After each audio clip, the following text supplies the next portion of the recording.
Hi, everybody. Wishing you a very good evening and welcome for the class today. I think I've had the pleasure of meeting most of you who are my mentees. But let me just introduce myself. I am Miss Nishita Israni and I'm one of your mentors. And this is really wonderful to be here with all of you. And yeah, thank you. Lovely to have your cameras on and to see the faces. Yes. Hi. Hi, Neetu. I can see you. Good to see you. Hi, Divyashri.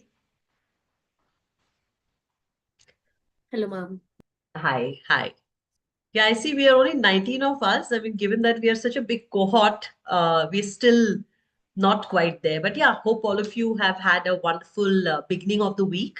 And we are moving today. Our session is going to be about two of my favorite topics, which is metacognition and motivation. And I think I look forward to your responses as well about how you have experienced this. And we'll, as we get along, we will discuss that. And I look forward to, hearing from you and all of us learning from each other. That's really what makes this, an amazing group, and this makes it an amazing course, right? So, yeah, welcome. And I can see that it's exactly 8 o'clock. So I'm going to start on time. And I really thank everybody for being on time because that's a very, very good thing. And yeah, we should absolutely begin. All right. Okay, everybody. So welcome once again. And for those of you who missed my name, it's there on the title, so you know who I am. And today we are going to be delving deep into metacognition and motivation. And I know that these are key concepts that we probably have an understanding of or have some idea about, but we're really looking at this from the context of learning. And as you have been, in your previous sessions with Miss Aarti or with Miss Mary, we all know that we are working towards, our, I mean, of course, the assignments are all coming up and this is very much part of Unit 1. And Unit 1 is really about your ideas, your the theory of learning. And these are two very key concepts. So this particular, topic, or I would say module, or even this particular class is going to really, really equip you very well for your responses that are going to go into your Unit 1 essays. So please, absolutely, you don't need to pay attention to me. You need to be involved with me. That's what I'm looking for. Because if you pay attention to me, I think it's boring. But if you're interactive with me and we discuss and we talk about things, it's going to make it a lot more relevant for you and a lot more active for you, right? So that's how we can make active learning happen while we are online. Yeah? So thank you so much, and let's get started. Okay, let's just start with an introduction about a scenario that we see happening, unfolding in our classrooms. This is obviously a scenario where we have a child or a student who is, having some struggles with mathematics problems. And of course, he improves after being taught to think about their thinking processes, right? How to go about it. So obviously, you are um, equipping the child, you are teaching them something, right? But let's also go a little deeper into, is it just as simple as that, that you have just taught them how to think or you've taught them a strategy, and is that all there is to it, or is there a lot more that is beyond the surface, or like as we talk about the iceberg, what lies beneath? Let's see what it does. Okay, so what lies beneath is the question that we need to ask. And I think as reflective educators, reflective human beings, right? Whenever something happens, something changes, there has been a shift, right? From a struggling child to improving, to learning, to thinking process, something has changed for the student, right? Something has changed. And what is that mystery element is the question that, the inductive approach is when, I would like you to think about it. Okay. So anybody have any thoughts about what could have changed in this entire equation, literally and figuratively?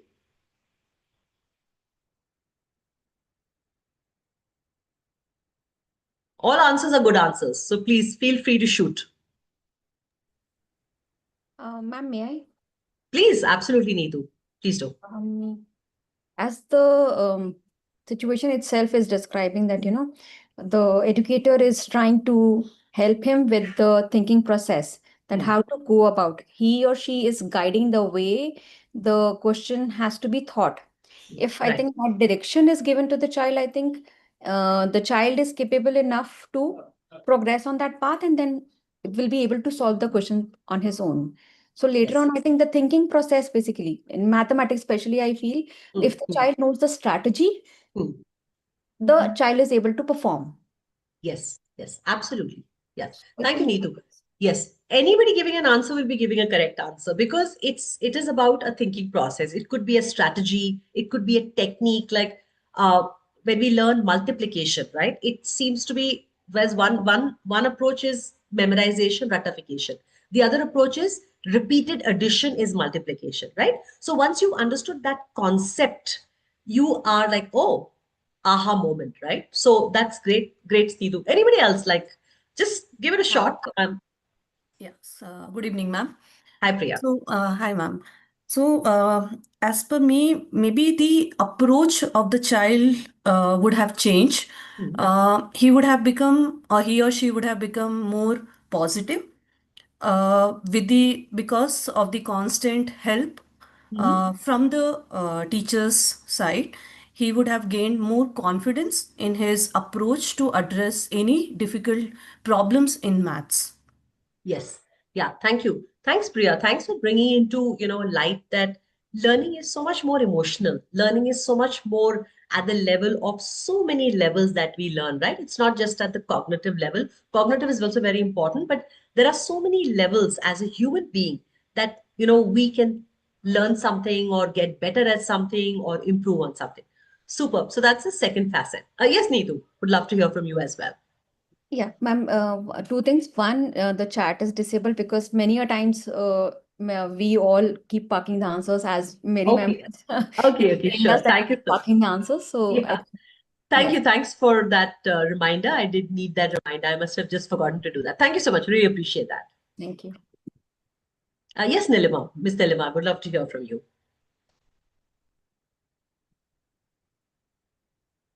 Okay, so she's put in. Thank you so much. The student's perspective has changed what he was thinking previously. Now he can solve it. Yeah, sure. He could have looked at it from a very different angle. Didn't make sense to him. And now suddenly, aha, it's making sense to him. Okay, great. So we got three responses. Maybe one more. If anybody has something different to say, I would love to hear your perspective. Yes, Miss Pallavi. The teacher means the teacher here is acting as a facilitator Hmm.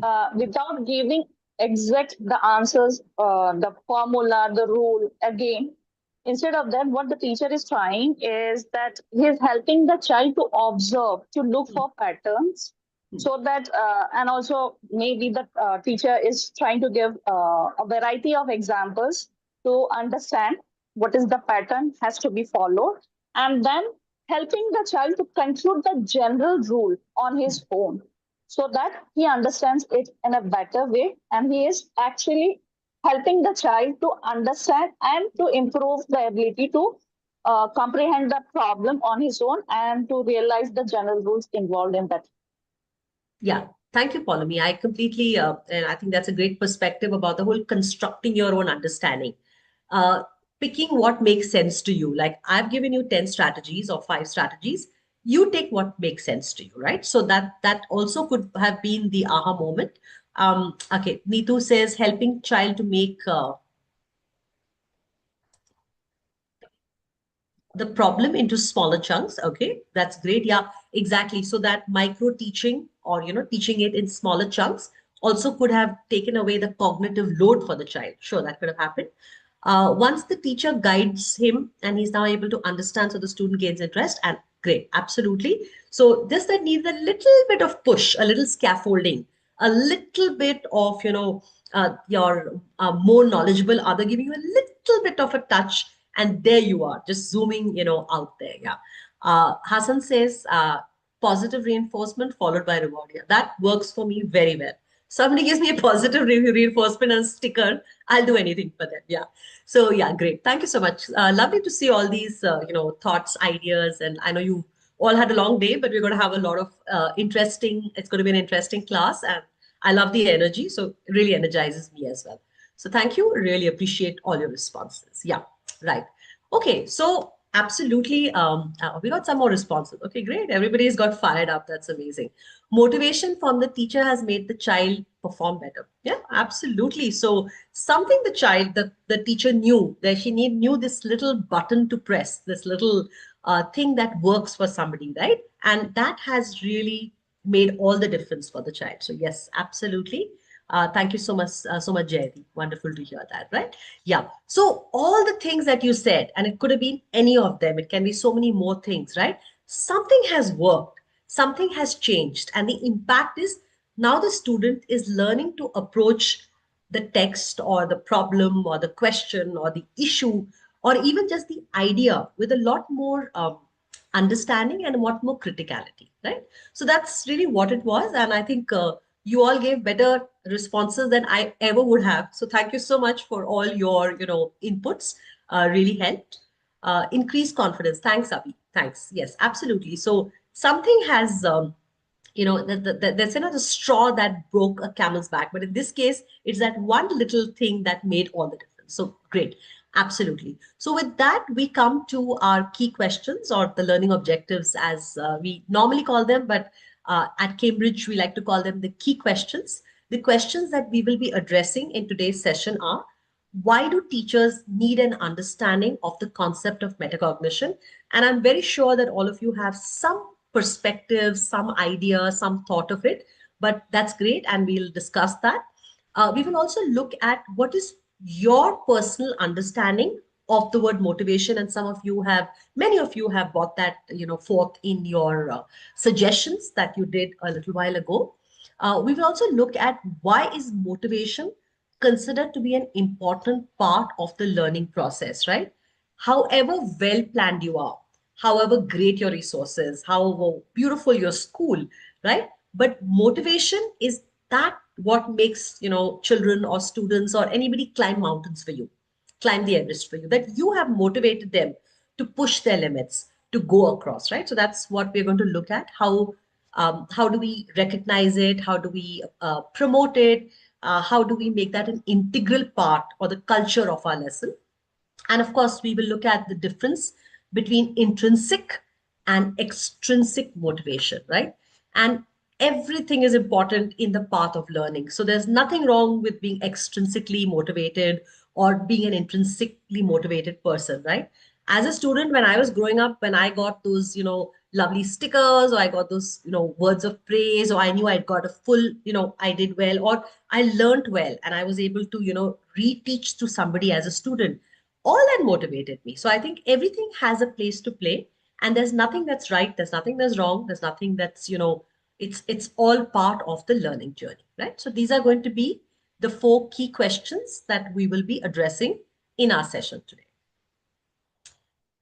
Okay, and the first big concept, or the big idea that we are going to be diving deep into is metacognition, and we're going to take it forward from there. Okay, so now, when we think about just simply as the word meta, and if you were to just sort of, break up the word, just look at metacognition, and we know that meta, and, Facebook is now called meta. I'm sure all of you are well aware of it. So obviously it's got to do with the brain matter, right? And cognition is obviously the thinking process. So yeah, it's easy to decode that it's thinking about thinking. Okay. And it involves many aspects. So one is, of course, a metacognition knowledge. So I know that I love to read nonfiction, right? I know that if I'm reading a newspaper, I can't necessarily read everything at one go. I need to first do a skim, and then I look at the key points, right? So that's a kind of your knowledge. But there is another level of metacognition, which is regulation. So I know that I prefer reading articles on the Economic Times, or the economic page, or maybe World Affairs, right? But to develop interest in, say, looking at my affairs of the state, I know that I have to really pay attention. I have to pick up things. So that is the regulation part of it. Of course, we'll go a lot into it, but the point I'm trying to make here is metacognition is a very, very deep concept, and of course, I'd love to absolutely hear what you think metacognition is at this point, because that's what I think. So how about we just drop a line, or a phrase or a sentence of what you think best represents metacognition, according to you?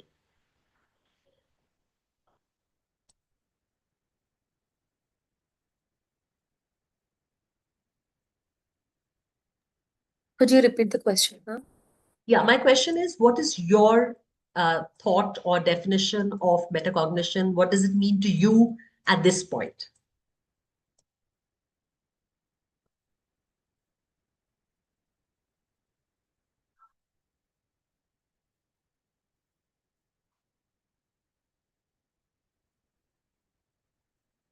Good evening, ma'am. May I? This is Janani, ma'am. Yes, hi Janani. Good evening. Good to hear from you. Ma'am, metacognition, it could be deeper understanding of the concepts and having a reflecting of one's own cognitive processes and learning about the things very deeply and getting to know about the concepts regarding Yes. that. That would be for metacognition according to me. Right, right. Thank you, Janani. Absolutely. I mean, right now we're just doing a prior knowledge check of everybody, and everybody is giving a right answer. It's about your perception. Thank you so much, Thank you. Janani. Thank you. Thank you very much. Yeah. Yeah. Okay, great. So Dennis says understanding how we think and learn. Subhatra says reflection on one's thinking. And Akshi says thinking about your own thoughts, awareness about the same, more like voluntarily thinking about our line of thought. Okay, lovely. Lovely phrase. Deeper understanding, Lakshmi, thank you. Priya says reflection, wonderful. Lakshmi again adds planning, monitoring, controlling, evaluation. Yes, it's a very thought out process. So thanks for bringing it. Jayati says to understand our thoughts with a deeper understanding, surely. Shobha says reflection of our thinking, ability to reflect, choosing an appropriate strategy. Interesting. Ripudaman says thinking about your own thinking. Okay, great. Thank you so much, and lovely to hear that we all are, thinking of it at so many different facets. It's like the elephant has got so many sides, depending on which side you're looking at, right? So you are absolutely heads on. Yeah. What we know, what we don't know, and how we can improve. Okay. Anupreet, thank you. That's an interesting, succinct way to put it. Okay, great. So we're going to be looking at exactly all of this and more. We're not only going to think about what we know, what we don't know, but we're also going to think about how we're going to go about it. Okay. So we're going to have a very focused, when you have a very focused approach to doing anything, to planning. Like maybe one of the things on my bucket list is to write a novel. Okay. And much as it's on my bucket list, I can't just get up one morning and start writing a novel, right? There has to be a thought. I have to plan what's going to be my, matter, what's going to be the subject. I have to then get on to having some kind of a rhythm, start to produce those chapters, right? I have to monitor them. I have to then evaluate. So obviously, I've just put it very short in a very brief way, but metacognition is beyond thinking to actually action, to actually regulation, to actually action plan, and going about it in a very methodical manner, not just by yourself, but through everything that can support you, right? So thank you so much. And I think we had at least have a good beginning point for all of us. Okay. Okay, let's look at this really interesting warm-up activity. And for those of us who love mysteries, this is an excerpt from an adventure, the Adventure of Silver Blaze by Arthur Conan Doyle. Okay. And this is actually from the book, The Case of the Silent Clue. Okay. And the title, of course, is The Mystery of the Missing Horse. Okay. Yeah. So let's take a look at what was the scenario here.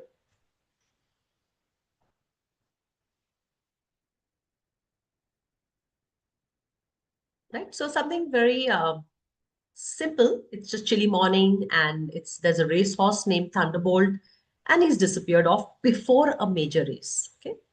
The caretaker who usually slept near the stable was found unconscious, and the stable door was wide open. Okay, so that's the context, and that's what happened. Okay.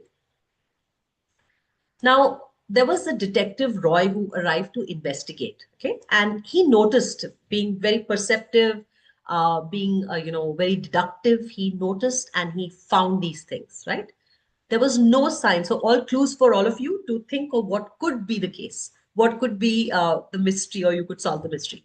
No sign of forced entry, caretaker's keys were in his pocket. The dog was chained just outside the stable, but it didn't bark during the night. Footprints led out of the stable, but they disappeared near the river. So, yeah. And no ransom note was found, and the horse was very valuable. Okay? So, take a moment to think what could have happened. What is your hypothesis for this? Hi, Faiza. Good evening. Hi, good evening. I think that the horse, the person must have taken the horse Mhm. whose family. I mean, the horse must have gone.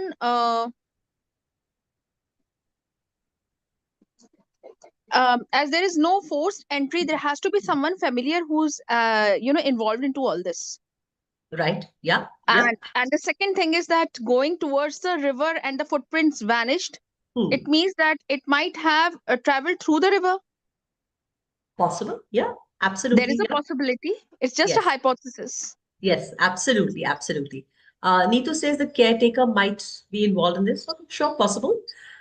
Lakshmi says maybe once the caretaker untied the horse, he became unconscious and the horse went out to the river to drink some water. Okay. Great. Great to hear all these possible scenarios. Anybody else wants to like take a stab? Okay, all right. Okay. Okay, let's see. Let's, do the reveal as they call it, right? Like, let's see what actually happened. Yeah.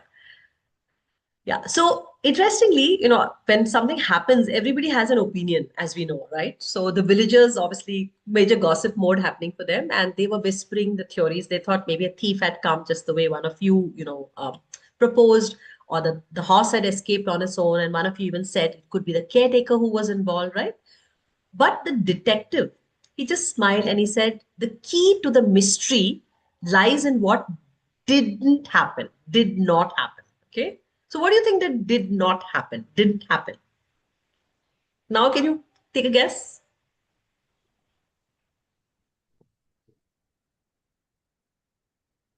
Dog barking. Anwar says, Famia says, dog didn't bark. Dog didn't bark. And Okay. there were no footprints coming towards the stable. There were only footprints which was going. Okay. Okay. Yeah, possible. I don't know the answer either. So, all right. Yeah, yes, Enakshi. What would be your thought? Ma'am, this last bit that says the clue lies to what didn't happen means whatever clues were planted, things like dog didn't bark or the footsteps disappeared just right before the river, Hmm. these were the things that were planted Hmm. to misguide Hmm. the investigation. Yeah, yeah. So what happened then? Then what happened? That part, I didn't think of that part. So I was you stuck told at us. a question. Okay, this is getting quite interesting, right? It's not a boring session as you thought it'd be. But then Okay. No, actually, no. we were all expecting from you. No.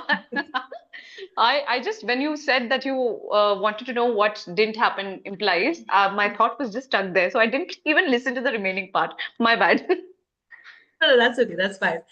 So yeah, we all have an opinion, right? That's the point here. Okay, all right. Okay, let me just put you all out of your misery and take you to what did not happen. Okay, somebody got an answer. Let me see. Prasanna says the thief came on a horse, maybe a friend of the horse trainer. Yeah, possible, possible, absolutely. Let's see what happened. Okay, so these are the probable theories, and you also gave yours. So thank you so much for that. Okay. So yeah, obviously we just thought about the things that did not happen. Why did the dog bark? What clues stand out? What there's some information that's missing. And one of you very correctly said that it's probably planted. Like everything was meant to misguide. Okay. And we made an assumption based on what we saw, what we, whatever were the clues, which is the right way to go about it, right? Um, and but when you were doing this, when you were thinking about this problem, and now they were misguiding you, what are the strategies that you think you can use to try to understand it? Like now that you know कि आपको misguide कर रहे हैं, it is intentional. What can you do now? What would you do now?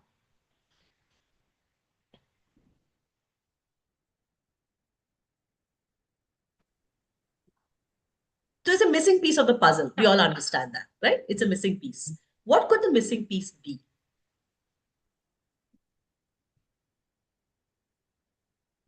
The jockey stole the horse and rode it while going out.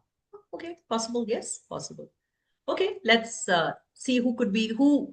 So the last batch that we had, I just said that whoever wins this, I'll send 1,000 rupees to you, a voucher. And you should have seen the responses we got. It was like it went completely ballistic. And I still remember her name, and she's like, "Are you sending me my 1,000 rupees?" And she never stopped bugging me for the rest of eternity. Okay, I would put that Excuse me, ma'am. extrinsic reward. Yes, yes, Gia. Maybe you have Ma'am, I that. can see the previous slide. Can you see the previous slide? Yeah, sure, absolutely. Thank you, ma'am. So what had happened was that this is the scenario. This is the scenario, right?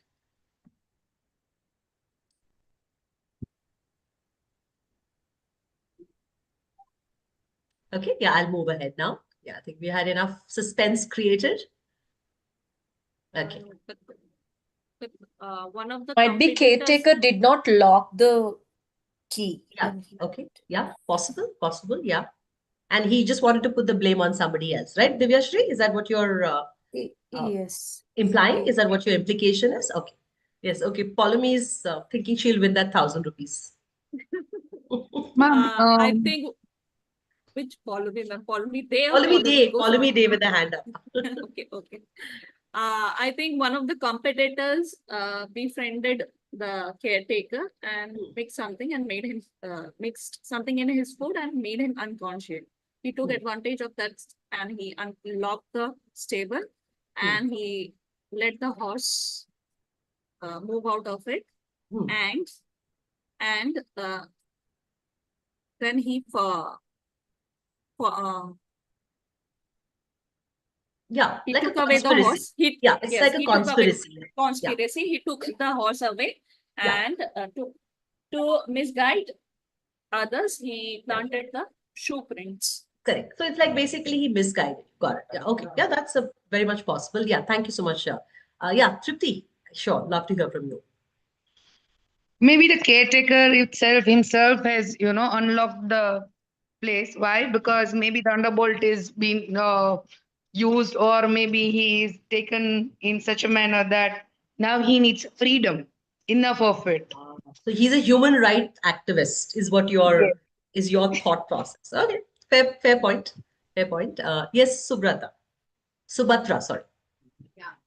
So maybe again, I would say caretaker did this thing because maybe he was like given money from the opposite party, or he wants to go against something against the owner or any reason. He would have given some biscuits to the dog to stop it from barking, and later he is acting like he is unconscious. Yeah. Sure, these things absolutely happen in real life. I agree. In fact, in real life, this is probably a likely scenario, right? Competition really pulls out. It's like they say, all is fair in war, right? So it's a war situation. Yeah. Okay. Inakshi, yeah. What do you think? Ma'am, I'm not distracted. One, you asked the question what strategies teachers would use to deduce this. So I'm still stuck on that question. Long ago, I migrated from this process of identifying what exactly would have happened. So I wanted to ask you, can I answer that bit? Because that was your last question, if I remember right. Yeah, sure. So are you asking me a question? Ma'am, I'm asking you, can we move on to that question that you asked, or are we still trying to figure out what exactly could have happened? We're just thinking of what could be the missing piece of the puzzle. That's all we're trying to say. Yeah. Oh, okay. So because you mentioned the strategies that we could do here, and I read Sherlock a lot. So there's a term called, maybe the rule of elimination is what we could possibly think about, because so many people are giving so many possibilities. So eliminating all the possibilities one by one and then narrowing down to a lesser number so that it's manageable and then we can finally think more is the first strategy that as a teacher I would employ. Okay. Yeah, no, that works too, because we are just trying to find either the solution or find a strategy of the solution that we can get. Okay? Yes, ma'am. So great. Yeah, thank you. That helps also as well. Okay, so let's just move ahead. Yeah, all right. So obviously, by doing this exercise, we were thinking a lot about what could be, what couldn't be. We had, Inakshi even sharing as a teacher, what would she do? Somebody thinking, what are the, conspiracy theory, what could have really happened, right? So, of course, but initially we all just jumped to a conclusion, right? Which was the way that the mind usually works, right? Um, we have to think that did your thoughts change as you got more clues? So we know that as we had this discussion, we started to change our thinking. Maybe it was all a conspiracy theory. Maybe we were being misled, right? So all of these things are your metacognitive reflection processes, right? All that was happening. Okay. So yes, okay. So basically, what is the reveal here or the response? This warm up is based on a real Sherlock Holmes story where Holmes famously solves the case by noticing that the dog didn't bark, implying that the person who entered was familiar to the dog. Okay. So that is I think one of you caught that up saying that because the dog didn't bark, right? There was a familiar person. Okay. So this is an exercise that will help the learners when you do it with them another time, whatever limited clues that are there, right? It's like what didn't happen, you have to think of that, right? So this is a kind of a great strategy or a good way that we can think about how metacognition works.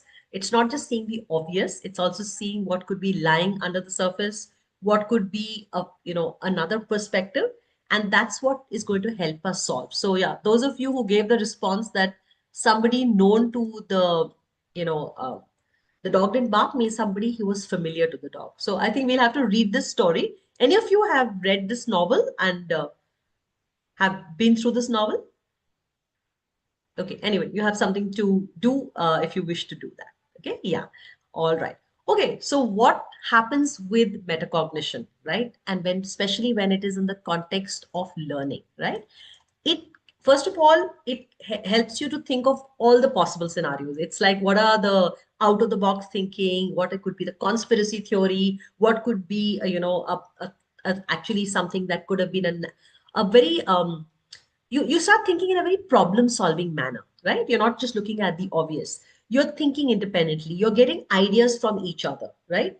You're getting more confident, you're getting more smarter with every response that coming, right?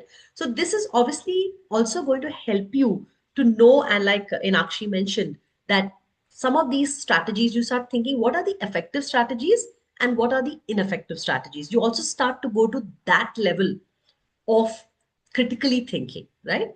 And I think this is really about building this lifelong learning habits. So if you have any such, mysterious situations or a mystery, it's very good to put it out to your learners and really like kind of jog their brain and see what they come up with. And I'm sure there will be, some people will guess the right answer, but still going down that path and pushing them to think is really what the whole metacognitive journey is all about. Okay, so thank you so much. You all were really a very participative audience, and it was really fun to think about and peel the layers of this particular mystery. So great, wonderful. We won't be getting the actual answer, ma'am. No, but that's what there is obviously a character in the book, which I don't know who it is, who was known to the dog, and then the dog didn't bark, right? But I think next time I meet you, I'll definitely post the response there. We've all been too curious to know what the name of the person was. Okay, so great, wonderful, yeah. So when we look at classroom applications, right? There are so many things that we can do in our classrooms, right? Sometimes we have the time and sometimes we don't, but metacognition has to be built into the way we conduct our class, right? Today we had about 10-15 minutes and we could really go on and on about it, but most of the time we have to build it into our lessons, right? We have to already as a teacher think about what are going to be our think aloud protocols.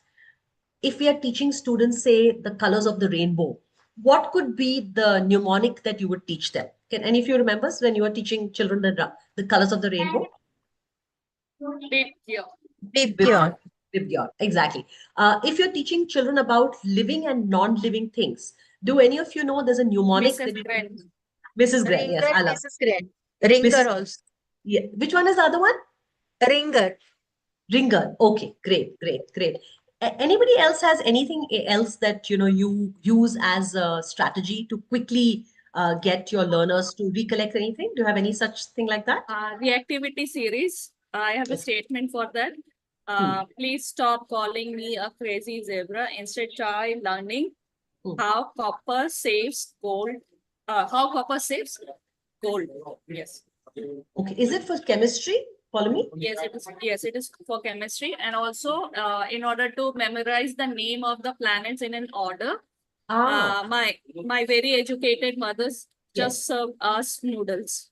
Yes, yes, absolutely. Great, wonderful. So these are quick strategies, right? What we call them as think aloud protocols in, say, a reading comprehension, right? Yeah, Subhatra, would love to hear your perspective. So for remembering the first 20 elements in the periodic table, I created this one line. So, hi, Heli, Pepsi, no, Fanta, no. Name a chips called Arca.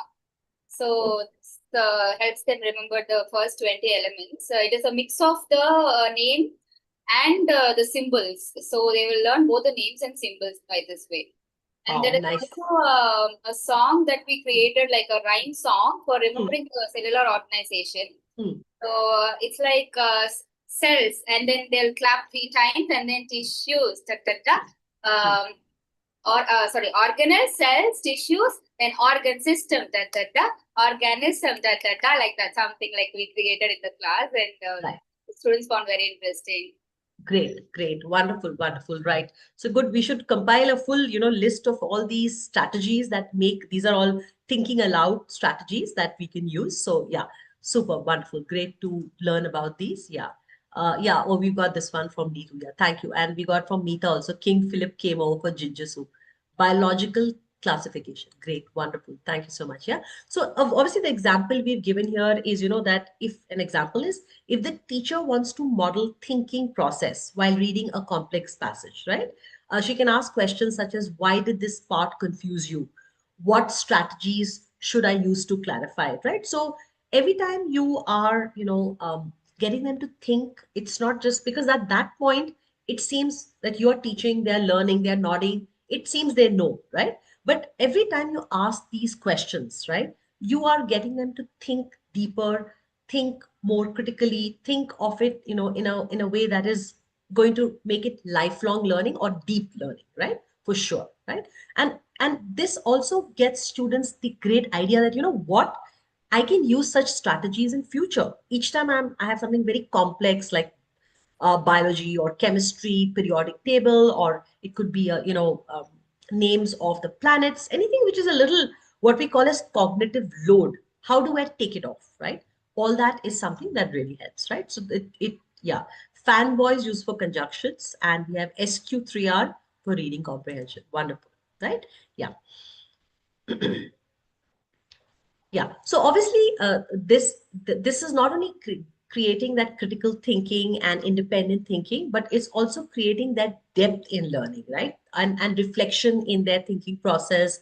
And they're also starting to think like, okay, this is an area of my strength, and this is an area of improvement, right? So we all know, we all intuitively know what our areas are, but sometimes we don't know what to do about it, or things move too quickly, so we don't know what about it, right? So this is the levels at which metacognition is going to add the impact in your classroom. Okay, yeah. Let's look at another scenario, which is a science experiment. Yeah, so this happens, right? We conduct experiments and then we write reflections on the process and the results, right? And while we do this, a metacognitive prompt that you could use is asking them to think about their learning. What did I, as in what did they do well? What could they improve next time? What strategy led to my success or error? So if it led to success, great. Now you know what you used, what worked for you, right? Yeah. So obviously this is getting students to apply metacognition, right? So the minute they're starting to document their like the way you shared your hypothesis, right? And then finally came to a conclusion, they know where they were hitting the kind of what we call sweet spot of learning and where they were not. And that as an outcome will get them to start thinking in the analytical manner, right? They're thinking systematically. And they're also looking at any inquiry as some successes, some failures, some things I got it right, something I wasn't quite on the spot, right? So this is the approach that, is really what is metacognition, and finally will lead to innovation, finally will lead to problem solving. And whenever you're doing another experiment, I can bet you that students will start thinking in this context, right? So this was another case study that, we have just talked about. And yeah. Okay, take a moment to just absorb this one.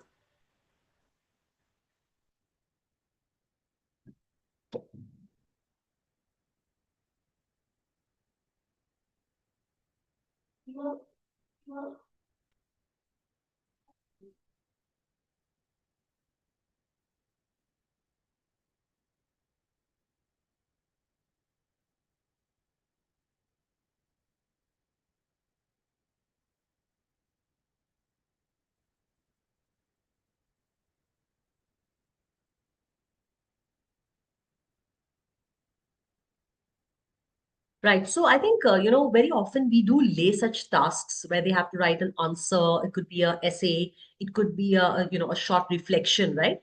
And having a peer editing session not only creates, the group learning or collaborative learning, as we like to call 21st century skills, right?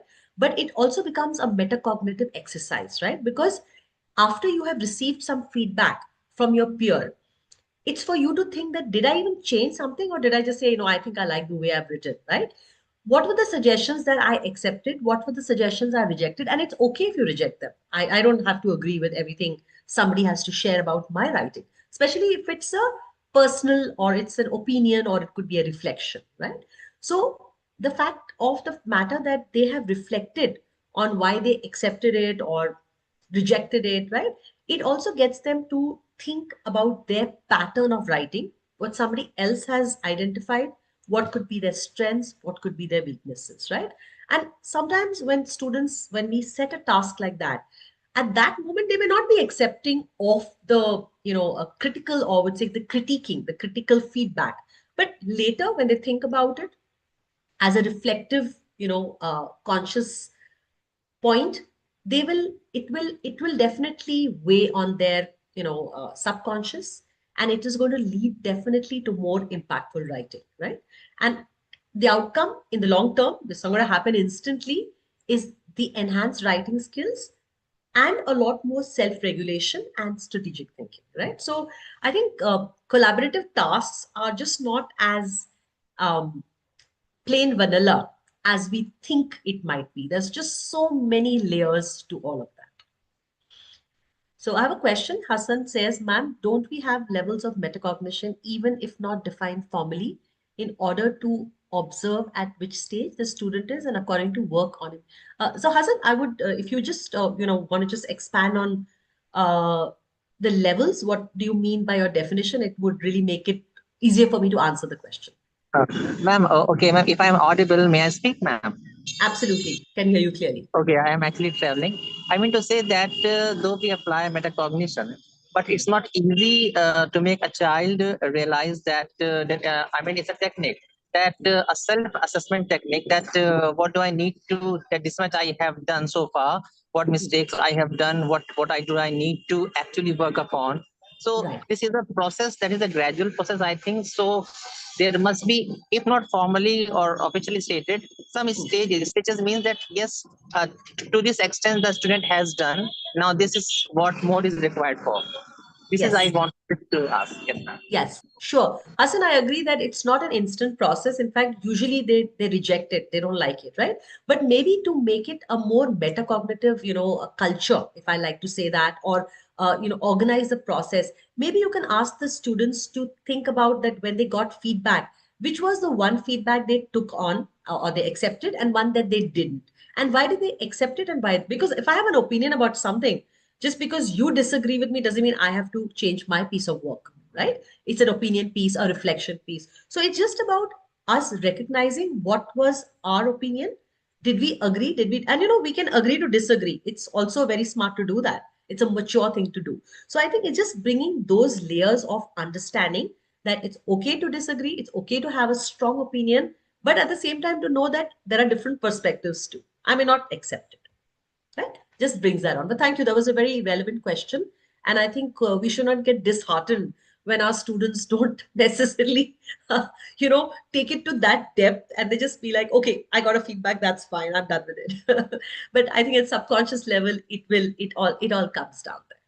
It's like our parents telling us over and over again what's good for us, and we don't like it when they say it. But after some time, you know that they mean well, and you should reflect on it and you should actually even apply it in your life. Okay. Yeah. Thank you.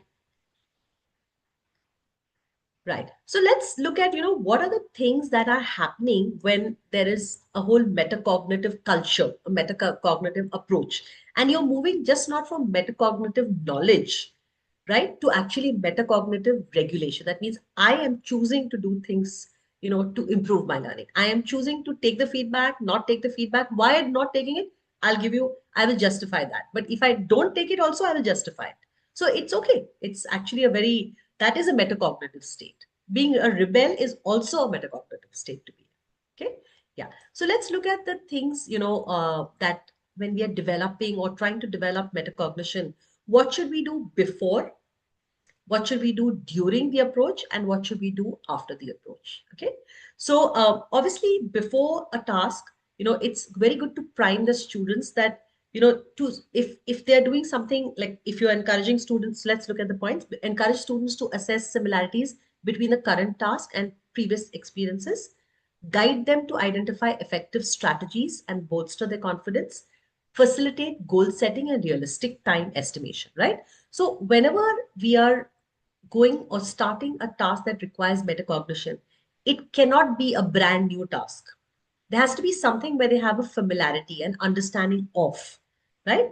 And then say, okay, now let's see what was your understanding before, what's your understanding now. What were the strategies that you used after that that led to this improvement, that led to this excitement to do the job or to do the task, right? What are the kind of goals that you have set yourself, right? So we have to prime students, we have to guide them that we are going down a metacognitive process. We are looking at this at not the I have just understood something new. We are going at the next level. I'm understanding this critically now. I understood it, but now it's going to the next level. Okay. During the task, like you all shared so many great, mnemonics, right? Give them some framework, give them a particular strategy or technique, right? And see against that, are they being able to implement it? Is it helping them? And how quick? So if I was able to do my mathematical sums in, let's say, 10 minutes, but I'm using some new, abacus technique from China or from Japan, wherever, and suddenly I can see, wow, this framework, the abacus framework, has really exponentially increased my speed, but also my accuracy, right? So then you know that what were the things that were your obstacles, what were, how have you resolved them, right? So it's also getting them like, whoa, this is a great strategy, right? So for a lot of us, when we have, an assignment, I'll just talk about myself. When I was doing my master's and I had to do my assignments, I put my first thoughts down. I expanded on them. I looked for relevant research. I, referenced and so on and so forth. Okay. But now I have Chat GPT, I have Grok.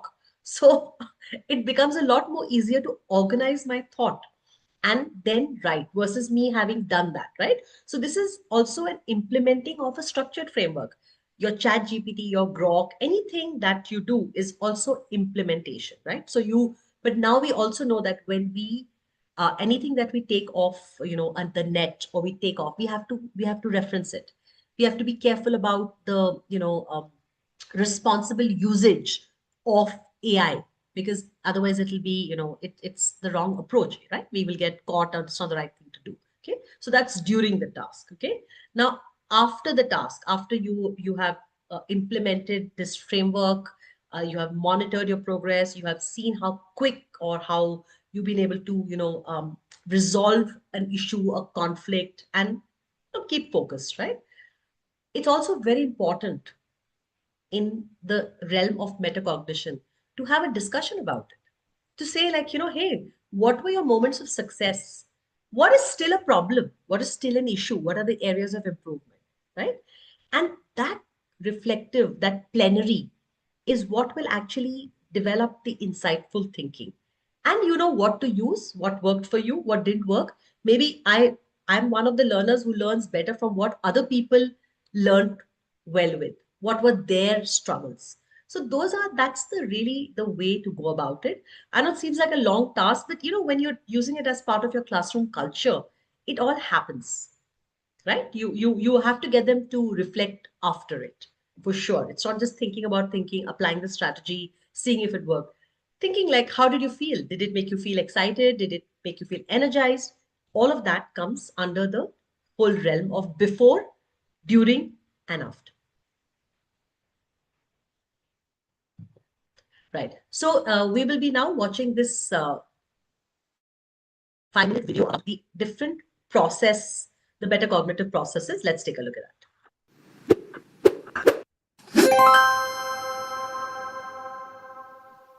For whatever reason, we are more likely to spend time planning for a road trip, a big party, or a date than we are for learning. Many students don't approach learning the same way they do other important aspects of their lives. One of the biggest differentiators between successful learners, experts, and students who struggle is something called metacognition. Metacognition is the process of thinking about thinking, one that is used to make decisions that maximize learning outcomes and help students meet their goals. Metacognition is thinking not just about the what of learning, but the how. Ultimately, metacognition is all about creating the best possible opportunity to learn what you are trying to learn.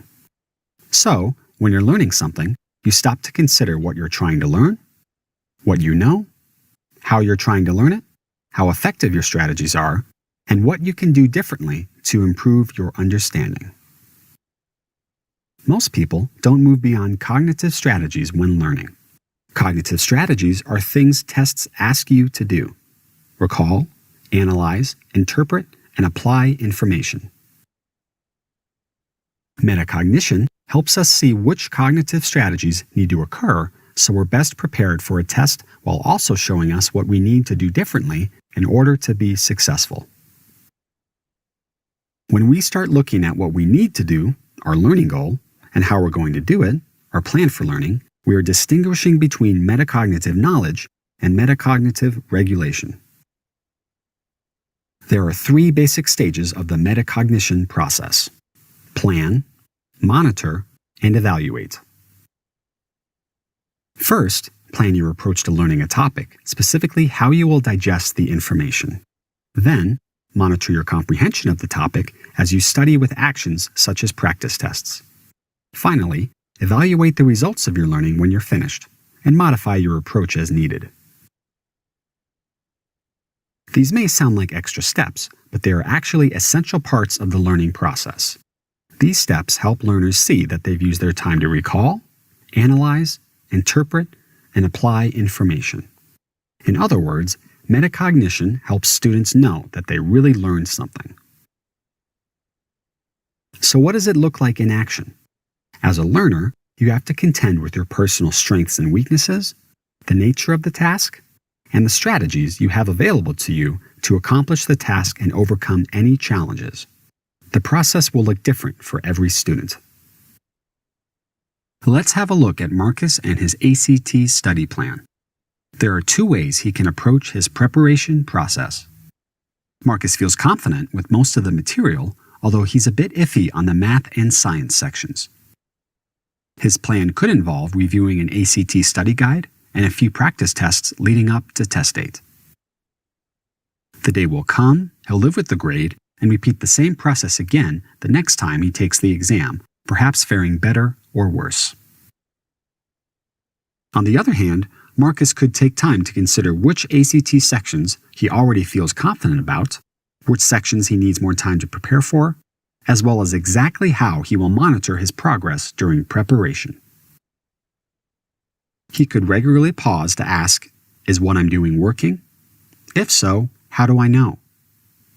After the test, he can evaluate his overall process.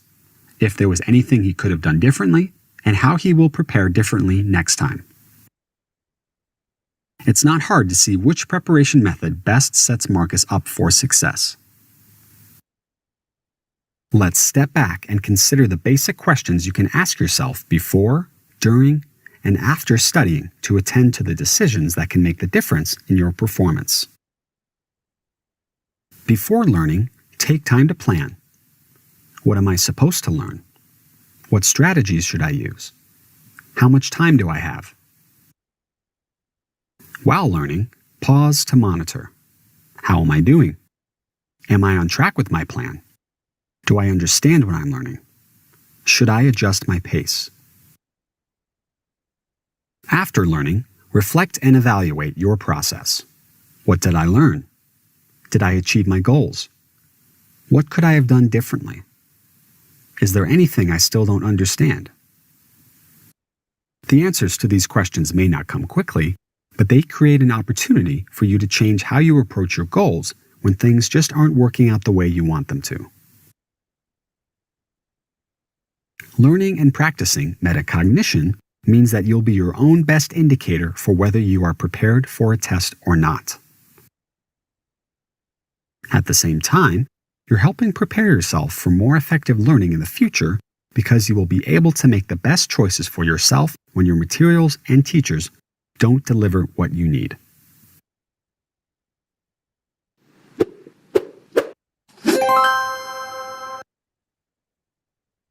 Right. So I think this was a great video to just sort of break down the steps, know that it's a slow process, know that you're building a skill in students, which is beyond just collaboration, which is beyond just, the remembering, recollecting. It is to the next level, right? So I just want you to again think of the fact that have you ever used knowingly, unknowingly, consciously, subconsciously, use this approach and it would be great if you share one that worked or one that you think that you can now improve going forward, that you're aware of the fact that you can use this metacognitive approach across the before, during, and after, right? So would love to hear your perspectives. Yeah, Gia, are you ready to give a response? Let's hear from you. I'm so sorry, ma'am. Just in our side, heavy rainfall is going on and electricity issue is there. So I just say, please provide me the link of this class. So I should connect with mobile? Sure. You want the link of the video? Is that what you would like me to share with you? Ma'am, both video plus the class also, because I want to join the class also. Sure. Yeah, absolutely. I think the recording is going to be available. It will be on your, so don't worry about that. Okay. Thank you so much. Yeah, you're most welcome. Yeah, it is the monsoon season. I live in Bangalore and it's extremely rainy out here as well. Yeah, but yeah, sure. Would love to hear if you have used these approach or if you have used the version of this. Let's hear from all of you. Ma'am, I have seen and it really worked if we plan before taking the class. And with this, I have found that because I am new in the class, no, so all the students are for me new and I am for them also new. But at the starting, they were not listening to me. But today, the month has been completed. They are listening, they are understanding my strategy. I plan for a revision test because tomorrow is there the periodic test second. So I plan for the periodic test revision, and what I did, I gave them some question. I'm an English teacher, and some fill in the blanks and so. So they attempt the class, they attempt the papers, and I told them that you have to keep with you to the monitor. I told them, and after that, when I reached to the class again, there was my next class also. Two classes I got on today. So I distribute all the papers to the different row. So suppose the first row paper goes to the second row and second row's paper goes to the third row. So and they're doing a peer evaluation. There's a peer evaluation. Okay, wonderful. And this way, each student concentrate while checking each question. So it was the revision also. Yes. While checking, and they were finding the mistake, so they will not repeat the mistake while doing the exam. Yes. And Yes. all the papers are checked, so my workload is less. Yeah. Yes. And Absolutely. they also get that oh, my mistake is here. So Yes. before attempting the exam, they Yes. have evaluated themselves what I am right now and what Yes. I have to be in the exam. Right. Yeah. Thank you, Gia. That's a great example of, peer reviewing and also having an opportunity to see what can be a better way of writing or even a worse way of writing, right? So Yes. good to get that spectrum. So wonderful. Thank you so much for sharing. Thank you Yes. so much. Thank you. Yes, Inaksh ma'am. Love to hear from you. So, ma'am, I've used it in first language English, FLE. Hmm. I didn't know honestly that this was called metacognition. So the technical term is now right in front of me. So Okay. before we generally start with the syllabus, we follow KWL charts, or we also try to gauge the understanding of command words for the first language English. So Right. that's something that sets the stage, and the Yes. learners are a little comfortable to seep into the process of this change into the syllabus. Then Yes. ongoing process, I generally in my class use think alouds, because once they get into the writing task, writing paragraph by paragraph and sharing it aloud also gives them a chance to share their perceptions with their peers, eventually Right. leading to an after metacognition process. Uh-huh. And Uh-huh. other than think alouds, we have an annotation drill also, because Okay. when they are listening to each other and possibly understanding, maybe like we were doing this drill with Sherlock and how our Right. thoughts were changing. So Hmm. often when we are listening to our peers, our perception changes and our point of view also might change. So whenever Right. that happens in a class, I ask my students to annotate, and these Ah, annotation symbols are exclusively for them.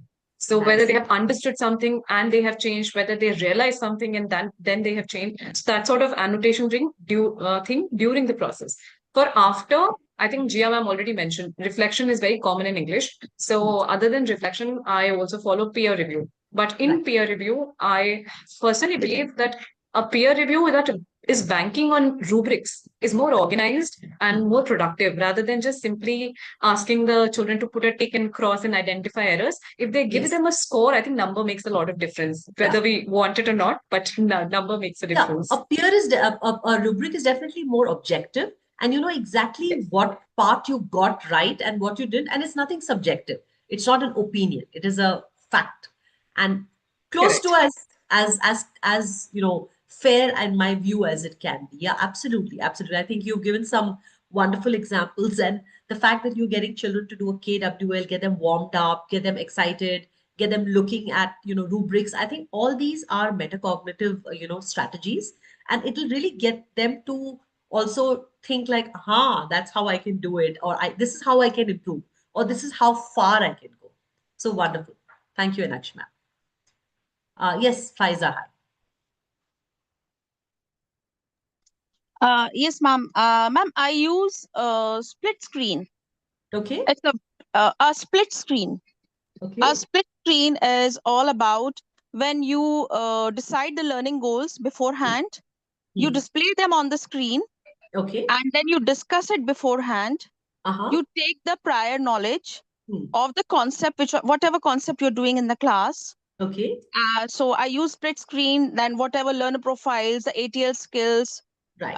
which are being used, are being displayed along with that, which we are going to cover into the class. Mm-hmm. Before the class starts, it's all about the learning goals. Yes. So Yes. deciding learning goals collaboratively, that, okay, today we are going to learn about this, so Hmm. and so. Yeah. Then after that, going to the prior knowledge, the entire discussion about the concept or whatever they are doing. And Yeah. by the end of it, we go back to the split screen, and we see that have we accomplished the goal or not. Oh, nice. So Nice. that's a very good strategy for each and every educator to use, because it actually enables us also to self reflect Yes. whether In fact, we it's were a able great to. example of, sorry, of backward, design. It's a beautiful Yes, backward design absolutely. model. Absolutely. Yes. So, in each and every grade of mine, a split screen is being displayed, Hmm. discussed. Then we start with the prior knowledge, and we end up with an exit ticket as well. It can be a 3-2-1 strategy, it can be a Hmm. glow and grow, Hmm. whatever. But Yeah. then it enables the students to understand whether they have achieved it or not. Yes. They are able to understand which skills they have used, which learner profiles they have used. So that way, it's a very good strategy, metacognitive strategy, I would say. Yeah, sure. Faiz, I have a follow-up question on this one. I think it's excellent, the points you brought up. Once the children know what they have understood, what they have not understood, do you also, as part of your split screen, I'm just very, very intrigued and impressed with it. Do you also Yes. talk about the strategies that they could use if they have not already used them as part of your split screen? Yes, You do. Okay. definitely. Yes, Right. definitely. And Great. sometimes it happens that we even, continue. It Hmm. happens that there's a gap. Yes. Maybe the class out of 10, if I after every class, I assess myself out of 10. That, okay, Right. fine. Or I assess the class out of 10 also, that how Right. much they have understood. Sometimes Right. it happens that there's a gap in the understanding because the Yes. concept might be something else. The class, it's not important that, every time the class is going to be in the same mood. Right. Sometimes it's distracted due to certain elements as well. So Yes. then that is noted and Yes. added to the next continued class, so that Okay. the gap is not going to be there. And Hmm. when they self reflect, or when they make their own self goals, at Hmm. that time they also self reflect that, okay, I was able to do this thing, but Yes. it was difficult for me to do this thing. So the Right. next time, certain strategies or task sheets or something can be provided to them, so that there Yes. can be revision of that. Right, wonderful. Yeah. So I think I really love this point of the gap analysis that you did and knowing that you take it from there. So basically, it's like what we ended at. So everybody would have a different gap, right? I mean, I would not Absolutely, understand something, absolutely. somebody would, It's a but differentiated class always. yes, absolutely, absolutely. So that's where you brought up a very good point also. So when we go down or we employ or we actually believe in these strategies, we also are addressing differentiation, which is of course a very big challenging task for any teacher. Yes, So great. absolutely. Thank you. I love this split screen idea. Yeah, Very thanks so nice. much. Thank you. Thanks for sharing. Anybody else likes to would love to hear something that didn't work, like you think you could try better? How about that? How about we share some areas of improvement as well?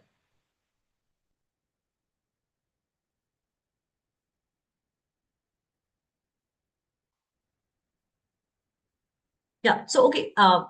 Yes, Inakshi, yes, please do. I think I've shared it in the class, and maybe some people would remember this, but the major problem with writing is that the students don't know how to start an introduction. Hmm. So I've tried various techniques, whether it is mnemonics, like you said, coining or making up mnemonics of my own, trying to teach them, giving them a sample, trying to ask them to paraphrase, but nothing has worked. They are still the same underconfident kids who freak out at the thought of writing an introduction. But yes, once they get that introduction after a long, long time, they are good to go. So that's Okay. one area I'm still trying to figure out which technique would work and make it easier for them. Okay, great. Anybody having any ideas to give Inakshi and help her?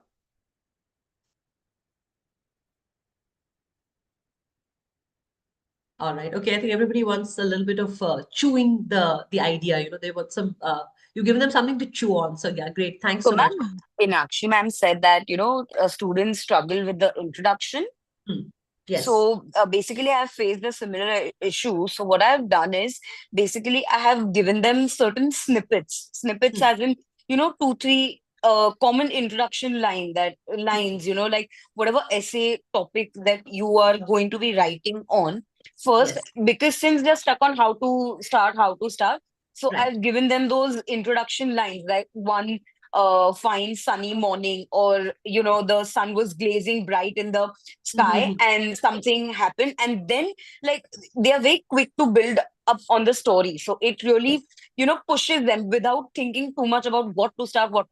to start, and they're Yes. successfully able to go about with the writing part. So once if they have those structured lines, Hmm. we are not spoon feeding them at all, Yes. but we are Yes. just giving them two to three certain general beautiful descriptive lines with which they can start, and then after they've started with those lines, they're easily able to follow up with the entire write up, is what my Yeah.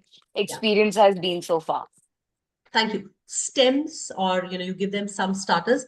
Have you heard of this Yeah. thing called writer's block, everybody? Yes. Even the best writers have it. So basically, Inakshi, you talked about even Salman Rushdie has a writer's block before he starts his new book, right? So I think it's a thing that we all need that little bit of that a bit of a starter pack, as Saloni thankfully she shared that. So yeah, those stems you could look at. Definitely, that's one of the great ideas. Thank you so much. That's great. Yeah, would love to hear a few more failures or areas of improvement. So that kind of gives us an opportunity to share our experiences. Anybody else has something that they missed and they would like to improve? I'm not sure whether it is related to this metacognition, but then in mathematics, in grade 5 especially, we teach them the conversion between the fractions to decimals and decimals to fractions. Yes. I think no matter how hard we try, they'll pick it up, as we discussed in the short-term memory in the last class. Mary ma'am was discussing that short-term memory, it goes very quick.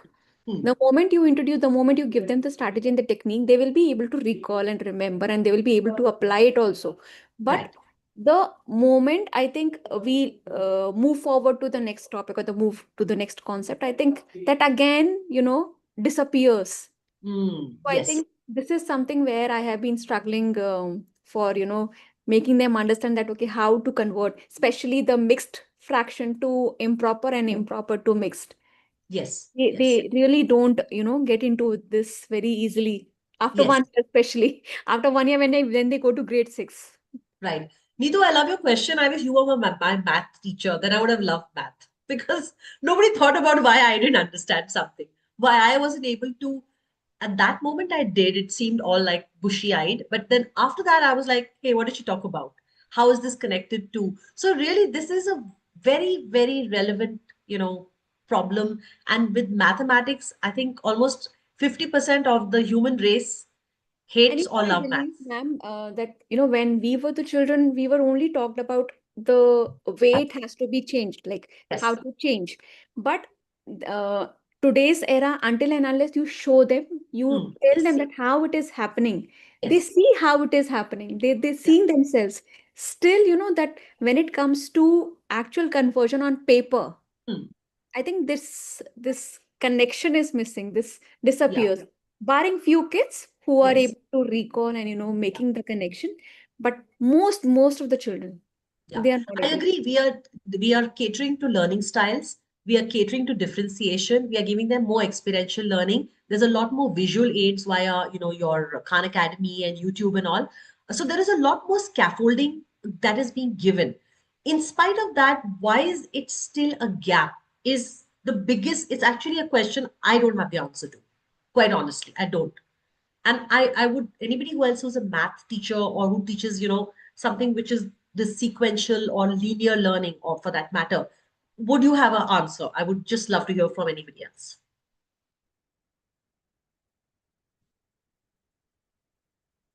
Jayati, yes, please. Love to hear from you. Yes, ma'am. Like Neetu had said about that units of measurement, the children have problem. So what I tried once was arranging the units in ascending and descending order, like giving them some more, ways to arrange them so that it stays in their they are able to recall it better when they are actually doing the conversions. And also for improper to mixed fraction, the that formula QRD works very well with them. So quotient will be in the middle, and our remainder as the numerator, and denominator will be the divisor. So QRD works very well with them. So Okay. that's my experience. Yes. Yeah. Right. So yeah, just add to your toolbox, teacher toolbox, QRD to your new toolbox. Yes, Ms. Shaista. Good evening, ma'am. Hi, good evening. I've been teaching accountancy and statistics. And yes, as you just said, that half the population just hates the subject a lot many times. You know what I have felt, because a lot of the basics of mathematics need to be used in statistics at higher grades and even in accountancy. So the problem, I've been talking to children a lot about it. And the thing is, they don't know why they are learning what they're learning. Right. That is the big question. They don't know where they are going to need it, where they are going to apply it. So they are not able to connect to the subject maybe, or some particular topics at least. Yes. Right. So while I am teaching my subject, I make it sure that, because now they are grown up children also, Yes. I first throw questions towards them. I give them a problem. I will give them an accountancy problem and ask them, what do they think should be done? Okay. How they would do it before telling them the technique in accountancy to do it. Right. So that they can correlate and they can understand that, okay, they are also able to find the solution. And when I tell them the solution, they are able to relate that, okay, this is where I fell short. So I think a lot of metacognitive techniques go on in that, and a lot of application-based learning is. So the problem posing happens by them, and then so when the problem is solved, it's more relevant to them, or they probably associate with it, right? Yes. That's what you say. Yeah. Thank you, Ms. Shaista. Thank you. Yes, Hassan. I see you've reached your Uh, destination. yeah, thank you, ma'am. Ma'am, actually, apart from languages, I teach history and civics. Mhm. So I have been teaching this, and it is one of the subjects I think even I have considered is that we have to just mug up and deliver it. No, the thing is, while teaching, I can realize that if we connect any event into history to a recent past, or maybe if we know a particular story behind that event, then it changes the whole scenario. The main important thing is that to bring them into an attentive mode rather Yes. than just it's all facts, because facts actually come from their life that they had lived. So, Right. for example, if it is Delhi Sultanate or Mughal period or Gupta Empire, or apart from that, even other empires also. So whenever we connect it to the present times, and Yes. this helped us in civics also, because I Yes. often tell that most of you don't like civics or something, but actually it is the civics that you see around. Hmm. It's Yes. actually the subject that you see things happening, taking place. It's because of civics. And Yes. one thing is that it helps you understand your rights. Hmm. You are here to come to learn, but if you come, spend money, and go and without knowing your rights, Right. just keeping it at the book Yes. won't help you much. Yeah. So I think this technique, yeah, not using any word like metacognition or apart from that, I realized later on that had used, or we were using this unknowingly somehow. But yes, it was metacognition. But before coming to metacognition, I would always think that first we need to understand their cognitive level. Yes, of Only course. then we can help them achieve this level. Okay, thank you, Yes. ma'am. Yeah. Thank you. So yeah, the whole interdisciplinary nature of learning and connecting the dots. Like when we watch, the movie, when you watch historical movies, suddenly everything makes a lot more sense than when it did when you just looked at it, right? But so I think that immersiveness is what you're talking about, and interconnectedness. I think that's definitely part of metacognition, because it's a deeper dive than just knowing about the Chola Empire or any empire at all. Thank you, Asan. Yes, Neetu. You actually took my words. Exactly the same thing I wanted to say, that, recently we watched that movie, that Akshay Khanna is playing that role. Um, what is it? The very famous movie of Marathas. Yes. Chava, yes, Chava. Chava, yes, Chava. Yes. In my entire student life, I never liked the subject of history, but then I have been, scoring high just because I could remember the facts. I could just do the ratification. But now, when I recently watched this movie, I was so keen to understand that, okay, when did this happen? Where were the Britishers at that point of time? And then that making connection.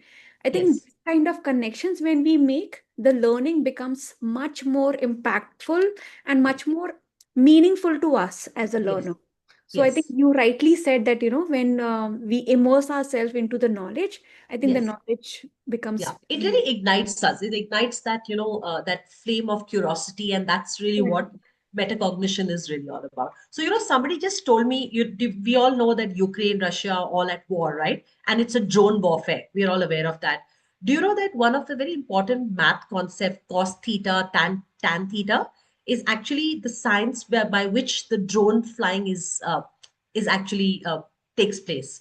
So if only I knew that, I would have paid attention to my cos and tan theta to make myself and a good drone. Like getting a drone license is a big deal these days, right? So yeah, so many things that we don't have a connection to. We don't deep dive into it. We don't see the interconnectedness of it. So yeah, I never knew that that math concept actually was going to lead to drone flying. So yeah, thank you all very much. Thank you. This was a very good discussion, and I really appreciate the non-examples, because that really helps us all to, share our thoughts, share our challenges. Writer's block, such a big thing. Mathematical concepts, hating, history, civics. Why are we learning it? It's all over, and suddenly you're looking at it in a different light.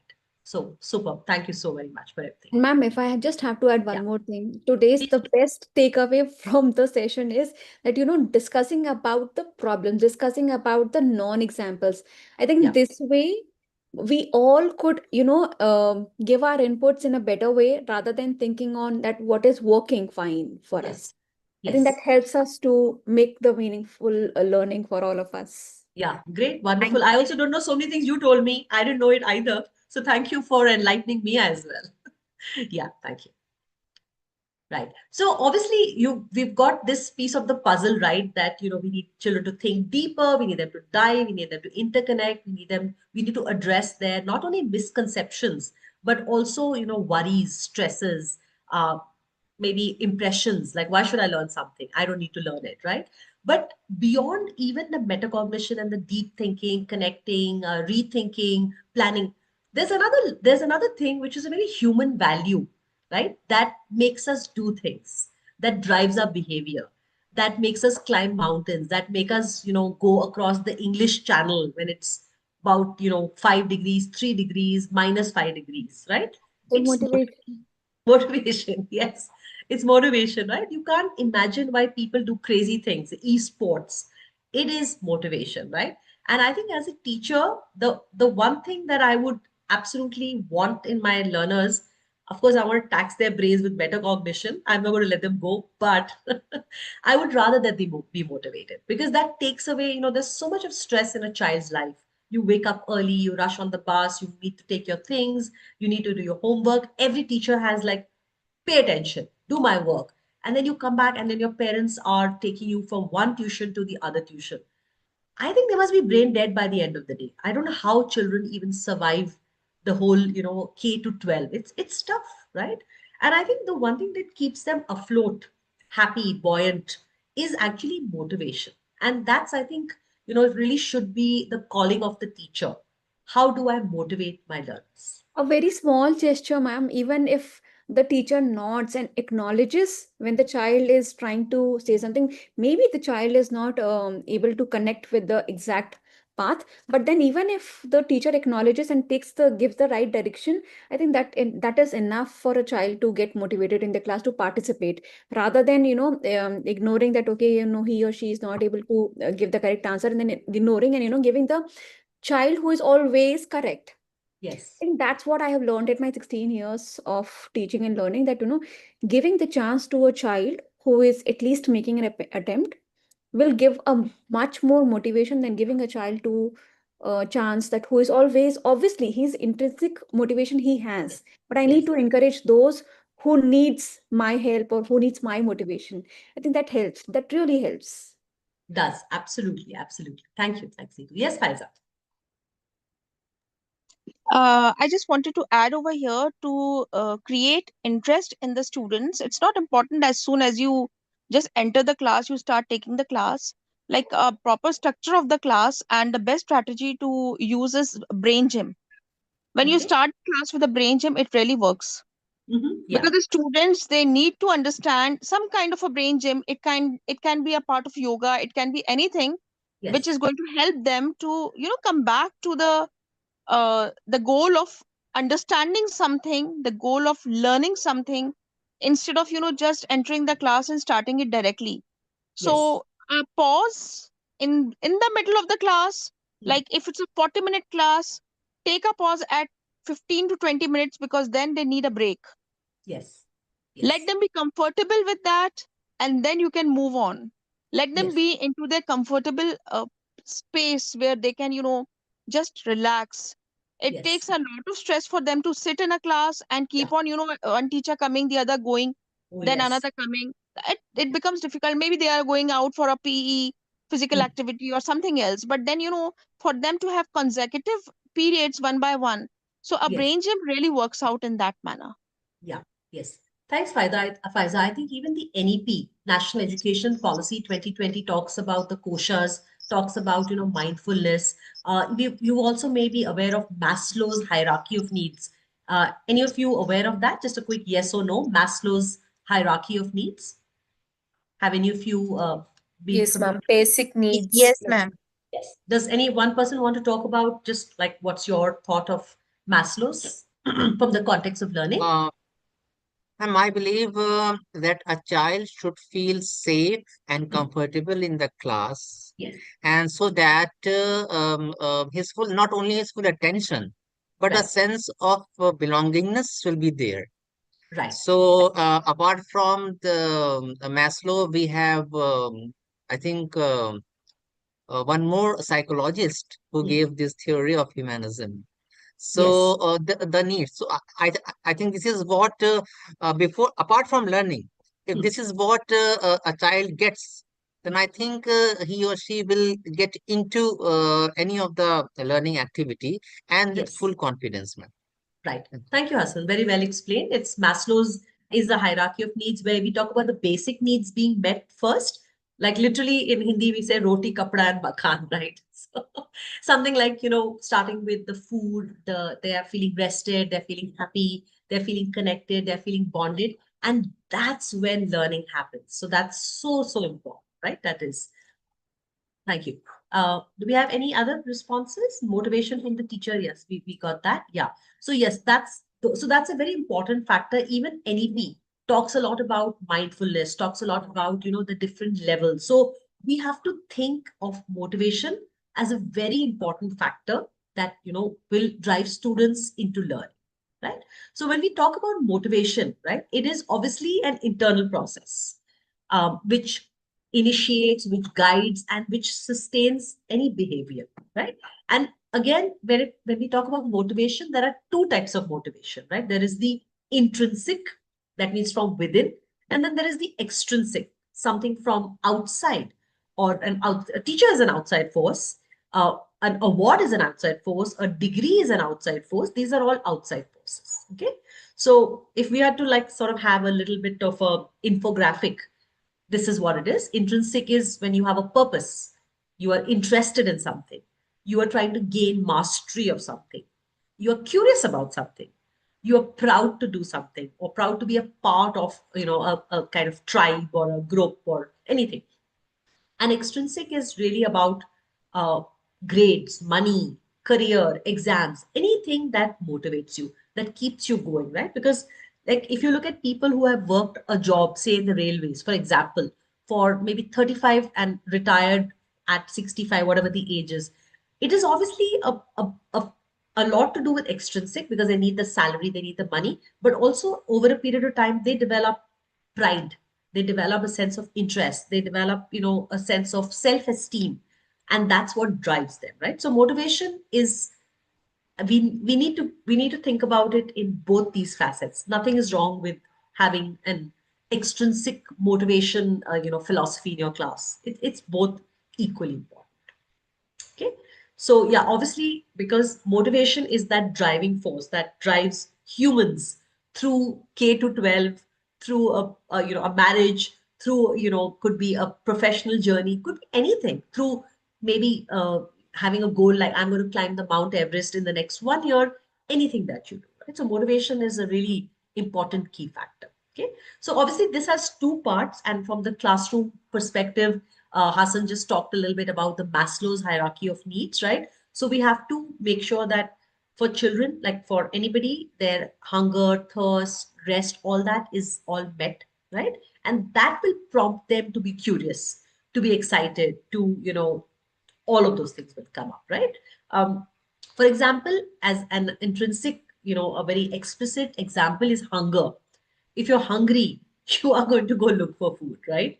Uh, if you have had a very busy day, you are wanting to get some sleep, and anybody's trying to talk to you or make you learn, you're just going to be so crabby and irritated. You do need that rest, right? Yeah. So obviously, intrinsic is what comes from within you, or it could be very specific to an individual, and it is an internal drive that will lead to some actions and without external rewards, right? So that's intrinsic for you. Now, the thing is that there is a deep connection between intrinsic motivation and metacognition. Okay, and let's see some examples of that. Okay, yeah. So when we talk about intrinsic motivation, obviously we want our learners to to think about their learning, and but we also want them to be motivated to think that hard, to use their brain power, which is leading not just to thinking but also to an action, which is self-regulated, self-directed learning, right? And getting them to know that I have to monitor myself, I have to manage my process, right? So what happens is when we build this particular connection between metacognition and intrinsic motivation, this helps them to assess their own abilities, see what are the areas of improvement, look at their peer also as examples and learn from them, right? So this is keeps you keeping on learning, keeping you motivated. So I think this is a very good connection to build as a higher order thinking skill in your classroom. Okay.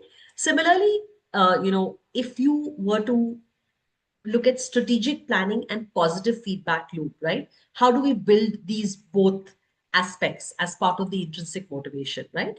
We can definitely using metacognitive skills like planning and monitoring, because this is going to help you to finally get into goal setting, which is also part of metacognition, right?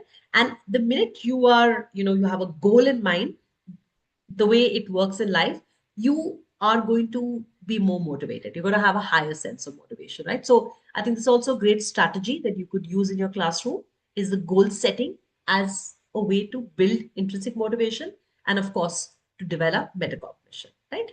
But also what one of you brought up, like if the teacher notices the child, if the teacher compliments the child, if the teacher encourages students who don't usually speak up, right? You are creating a positive feedback loop. And that's a part that really plays in motivating somebody as well, right? So that also reinforces learning. That also creates the sense of bonding, right? So these are all things that,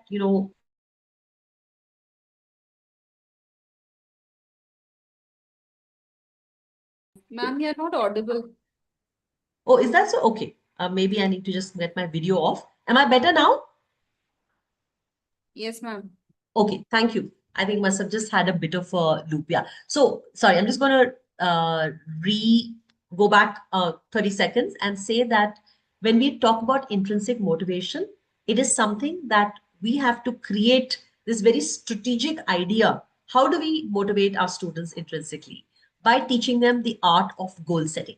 That's something we do. Okay. How do we motivate our students intrinsically? Another way, we can give a lot of positive feedback. And I don't mean positive means good feedback. It could mean critical feedback, but basically so that they know what to work on. Like if I say great assignment, what would anybody know what great means? But if I were to be specific, give references, give 3 references, give classroom examples, be more critical in your reflection, then okay, Ms. Nishita has appreciated something, but she's also giving me a critical feedback. It's positive, but it's critical, right? So these are ways that we can again develop the intrinsic motivation in our learners. Okay, let's look at some scenarios. A mathematical example. Using metacognitive skills like planning and monitoring progress supports effective goal setting. Again, if the child is struggling with something, but you set some timely goals for them about the number of sums they could do in a day, or the number of, peer, say, if you need some peer tutoring is being done, and that will help them to move along the path, right? For a writing example, a writer with higher metacognitive awareness reflects on their process, identifies areas of improvement, and fuels intrinsic motivation to continue writing, right? So for writers, like very, very famous writers who write books like churn out, I would use the word churn out. what keeps them motivated? Of course, they get some very good money contracts, no doubt about it. But at the same time, they keep finding some new topic. They keep thinking of how can they improve, how can they add layers, any of you have a favorite author who you feel has evolved over time, or like the writing of anybody who you feel has really you've enjoyed the first book and the second book even more? Any examples that you like to share of any writers? Robin Sharma, even this one, Robin Sharma, of course, everyone must be able to relate to. And Yes. like every book, any book you pick up, with the recent one being money, the wealth, all the wealth money cannot buy, and it's like bite-sized free therapy that you get while you're reading the book. His Okay. 5 a.m. club was also a master stroke. So I Yes. think Robin Sharma, and the second one is Paulo Coelho. So Follow basically, that. like, yeah, the Alchemist, the Yes. with the recent one being Merkaba, or I'm not sure what the exact title is, but the beauty about all his books is they're all real life instances, and he beautifully intertwines it with his own practical experiences. So Yes. it becomes very relatable. And third Yes. one is Elif Shafak, yeah, the 40 Rules of Love and all of those. So these are all like you're the top authors, like Wonderful. with every book you feel that they are not only becoming like good, but they are just becoming the best versions of themselves, and they are giving you the right value for the amount you're spending on their writing Yes. types. Absolutely. And I think there's a great example of metacognition, right? Because Yeah. constantly rethinking, reinventing, and being relevant. And that's not easy to be. That's never easy. No, no, no, no, no, no. It's really like it hits the nail on the right point, literally. And with in fact, even if you take Khalid Hosseini, right, like Thousand Splendid Suns, with every book, like the way he describes Afghanistan pre-Taliban, post-Taliban, and the kind of instances he brings. So none of Yes. his books are like repetitive. So it's not Yeah. like looking that okay, it's only Afghanistan. I'll not buy this book. I'll give it a skip. But every time there is like something soul stirring question, that his every book turns out to be. So Yes. yeah, Yeah. these are like my top 4 or 5 authors, which I believe like, they really stir. So, like when you read those books, they Yes. stimulate a lot of things inside you. And, Yes. they create such an imagery where you are Mm. compelled to like, question yourself about a lot of things, just Yes. in general. Yeah. Thank you so much. Thanks. Saloni, I'm going to add to that, so there is a particular director, I can't remember his name, but he's directed the Kashmir Files, the Kerala Files. I feel he, This one. It's Pallavi Aditya. Joshi's husband. No. Um, what is his name? Agnihotri. Yeah. Yes, yes, exactly. I just feel like every layer, there's just so much of, depth and Exactly, right?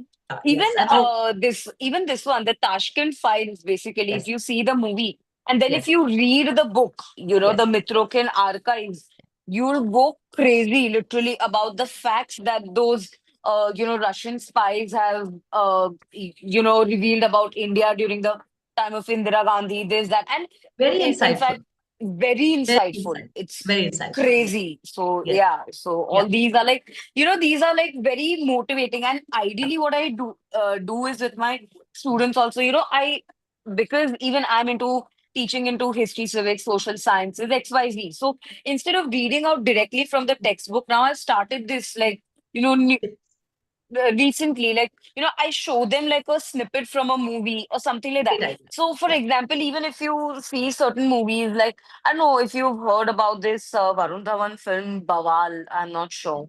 Hmm. Him and Janvi Kapoor, and they tour Auschwitz, they visit the Yes, Anne Frank house, and they have a problematic relationship between them, yes, everything. And once they, tour and they meet those firsthand, those Holocaust survivors out there and everything, and then, they ask each other that is it really that we really can't get through as a couple, or do we really need certain improvements within, like our psyche needs to yeah. be retrained to accept ourselves. So it's a beautiful film, really.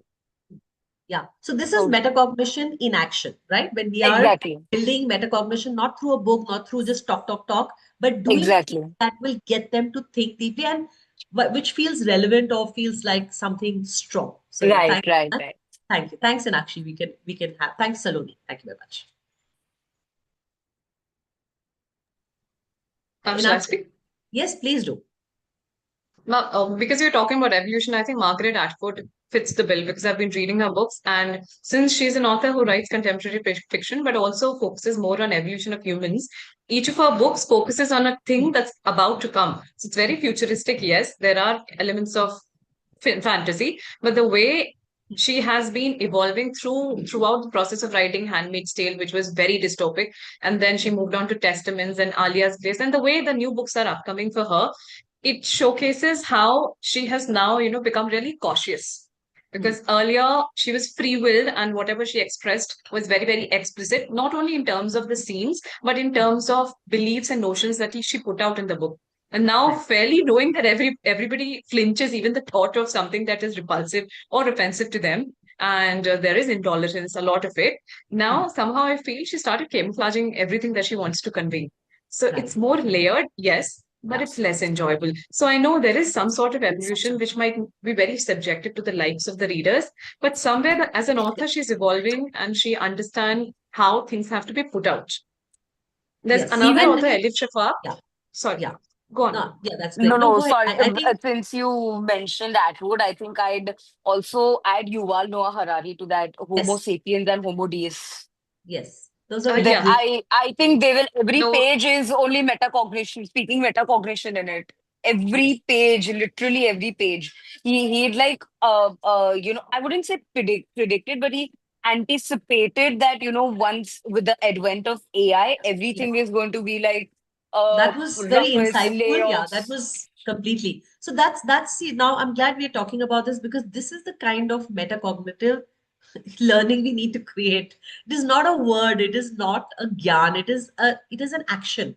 It is an, giving those sort of stems, those igniting bits into the classroom. Right? Yes, Divyashri. Um, yes, ma'am. I wanted to share something different related to the metacognition only. So when it comes to metacognition in classroom scenario, or when it even it is applicable for us as learners. Mm-hmm. So it is not this process is going to be effective. Not it does not depend. It's not only depend on the ability of a person to recall or the information, but also there are some behavioral approach, honesty, associated with this process. The most challenging part, I face when it comes to my learners Yes. during the process of metacognition, there are kids who overestimate their learning and some underestimate, and some people they won't accept their mistakes. Yeah. I know some kids, and even it is applicable for anyone for that matter. Yes. So it's metacognition is effective when student is honest, Yeah. with themselves and accept their mistakes, and that's what I wanted to share this Yeah, perspective. Divyashri, I think you got a very important point. Yes. That transparency, the honesty, and being able to look at yourself critically is very difficult. Yes. It is it's self-actualization. It is not here. It is that you're open-minded enough to Yes. think, can you do it? So yeah, it's really building. It's a lot of layers of the personality of the iceberg. It's what lies below. And So also, I there is another challenge associated with this is first the active listening part. There are yes, many kids in the class. The major challenge is that listening, listening yes, attentively. That active yes, listening is missing, maybe because of that, they tend to, point out, like maybe they are not, they simply say, we don't understand anything. We are yeah, not understanding anything. right. Or, yeah. Yeah, So, yeah, absolutely. I think reactiveness has become, or what we call as instant gratification, has become such a big thing yes, in this day and yes. age that everything has to happen instantly. You have to get it right. Failure is maybe talked about, but in real life, we don't like it if children don't do things right or people don't. So yeah, it's not easy to build metacognition, and that's what I've been saying from the word go. that it's not a simple task. It's a complicated task, but it's a culture in my view. And we have to build it gradually. And we have to, sort of be a good example of that. So thank you. You all brought up some really great points. And I'm glad we had this very, very deep and reflective conversation, right? Yeah. So now when we look at extrinsic motivation, like some people think it's very materialistic, but it's a good thing because humans are materialistic, right? They need external factors. They need an outcome. They need a goal. They need a deadline. They need something that they are reaching towards, which is tangible to them, right? And usually extrinsic motivation is a tangible thing. It could be a degree, it could be something, right? It could be a certificate, it could be even a punishment for that matter. But it could also be social, recognition. It could be being a leader. It could be being part of the student committee or the council. And this is obviously something that also motivates because you are trying to reach a goal, a reward, or a pressure, right? So that's also something that we do. Now, again, that also has a very deep connection with metacognition because when we are thinking about something, when we are, devising strategies, right? Uh, Self-regulation is a very important factor, and it is what you are deciding to do so that you will manage your learning, right? It is also that as a person, that as a self-regulated person, you have a goal. Like I say, I'm a goal-minded person. I'm very focused, right? And it also forces you as an extrinsic motivation to be strategically thinking.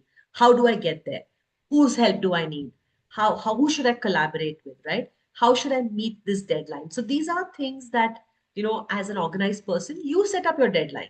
If you have to do assignments and September 4th is the the assignment 11, okay, by second or third, I should get my draft pretty much together. And by fourth, I should be hitting the submission button so that I'm happy and I'm satisfied, and my it's going to go well for me, right? So in a way, it's intrinsic, but there's also extrinsic because we put a deadline on you. So both those factors, end up motivating you, and of course, reflective practices. So wherever you receive feedback, when we give you feedback, we say what can you improve better. It helps you to adapt. It helps you to make a better version of whatever you're going to do, right? So when it comes to metacognition, intrinsic and extrinsic, both are, I would say, one side of the coin, two sides of the coin, and we need to do that. Okay, so let's look at a case study of a situation here. The reluctant math learner. For some reason, we have a lot of math phobia coming along. Okay, situation. Grade 8 student. Just have a moment to read it, please.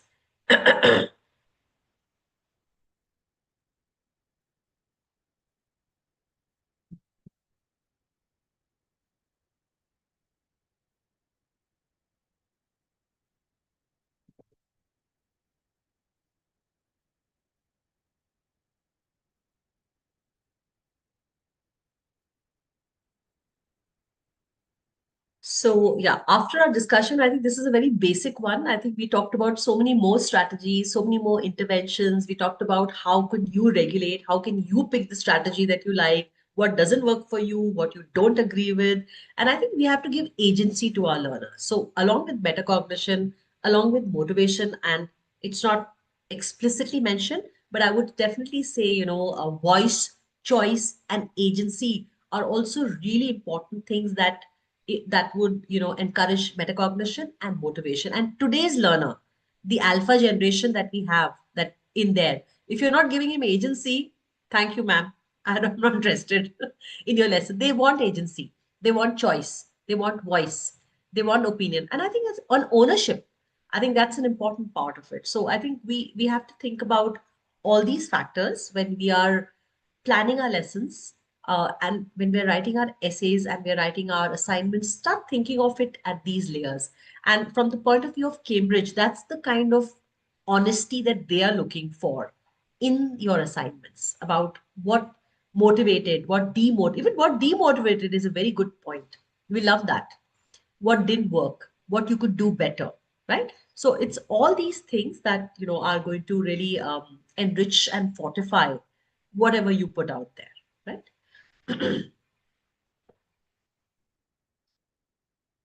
Yeah. So this is case number 2, case study, self-regulation in writing. Again, take a minute to read through it.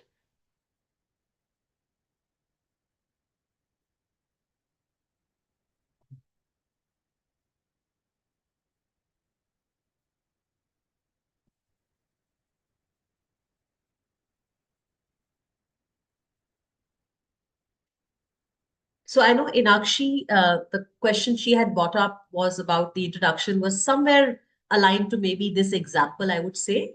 And of course, we also discussed about the rubrics and the checklist as a strategy or a metacognitive strategy. And again, getting the student to self check himself, maybe have a peer if the person is not able to do it with that much of accuracy. That will definitely help up, in improving their metacognitive abilities. If they don't have it, it's okay. Take some time to develop. But this structured approach will finally build their sense of accomplishment and also give them a sort of a guideline or scaffold, a little scaffold. We all need that. Doesn't essays don't just happen instantly. It needs some time. Okay. Let's look at another case study, group science project challenges.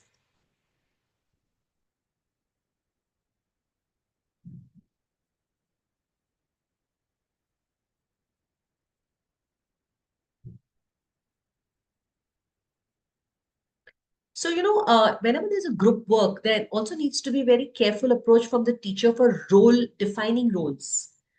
Everybody should know what, or maybe the group can decide who has what role, what is their responsibility, what is that their key RAs, the key areas that they need to be doing.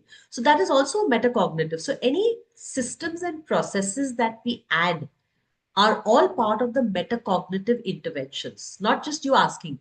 You give them a group rubric, task rubric, role rubric. Have we done a peer assessment? When we work in schools and colleges, we have something called, or even organized, 360-degree evaluation. You evaluate your peer, you evaluate your boss, you evaluate your coordinator. They also check you. So these are all ways that we can ensure that there is metacognitive culture, but at the same time, we also keep the motivation levels high and keep the group dynamics strong so that there is a lot of collaboration and there's ownership and there are no fights. They're motivated to work together and meet deadlines together. And this is case 4, test anxiety. That's an interesting one.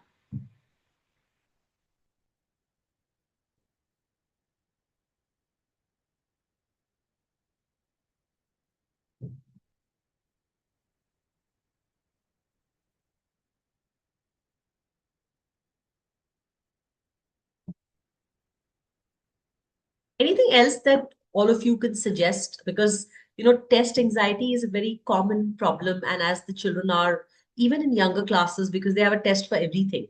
And as the content or as the, curriculum also becomes a lot more bulkier, they get even more anxious as they get older, where they actually get less. Yes, Poonam. Yeah, hi. So I have a situation. I will share my situation. I haven't yet addressed it. I have a student who is hyperactive, very talkative, Yes. and attention span is like in an hour, maybe a 15 minutes. Okay. I How old is try the to child? grab. Sorry to Sorry, interrupt you. How old is the child? he's in 4th grade. Okay, thank you. Yeah. And I'm teaching maths, and when he does the sums, he's really good at it. I know his capabilities, but I'm not able to improve his attention or bring his focus to what we are doing. He's all over, but he's not in studies. Okay. So I'm seeking out any similar situations anyone has encountered or how they have worked on it. Yes, yes. So Poonam, I'm just going to ask you a few leading questions. Obviously, he's in the 4th grade.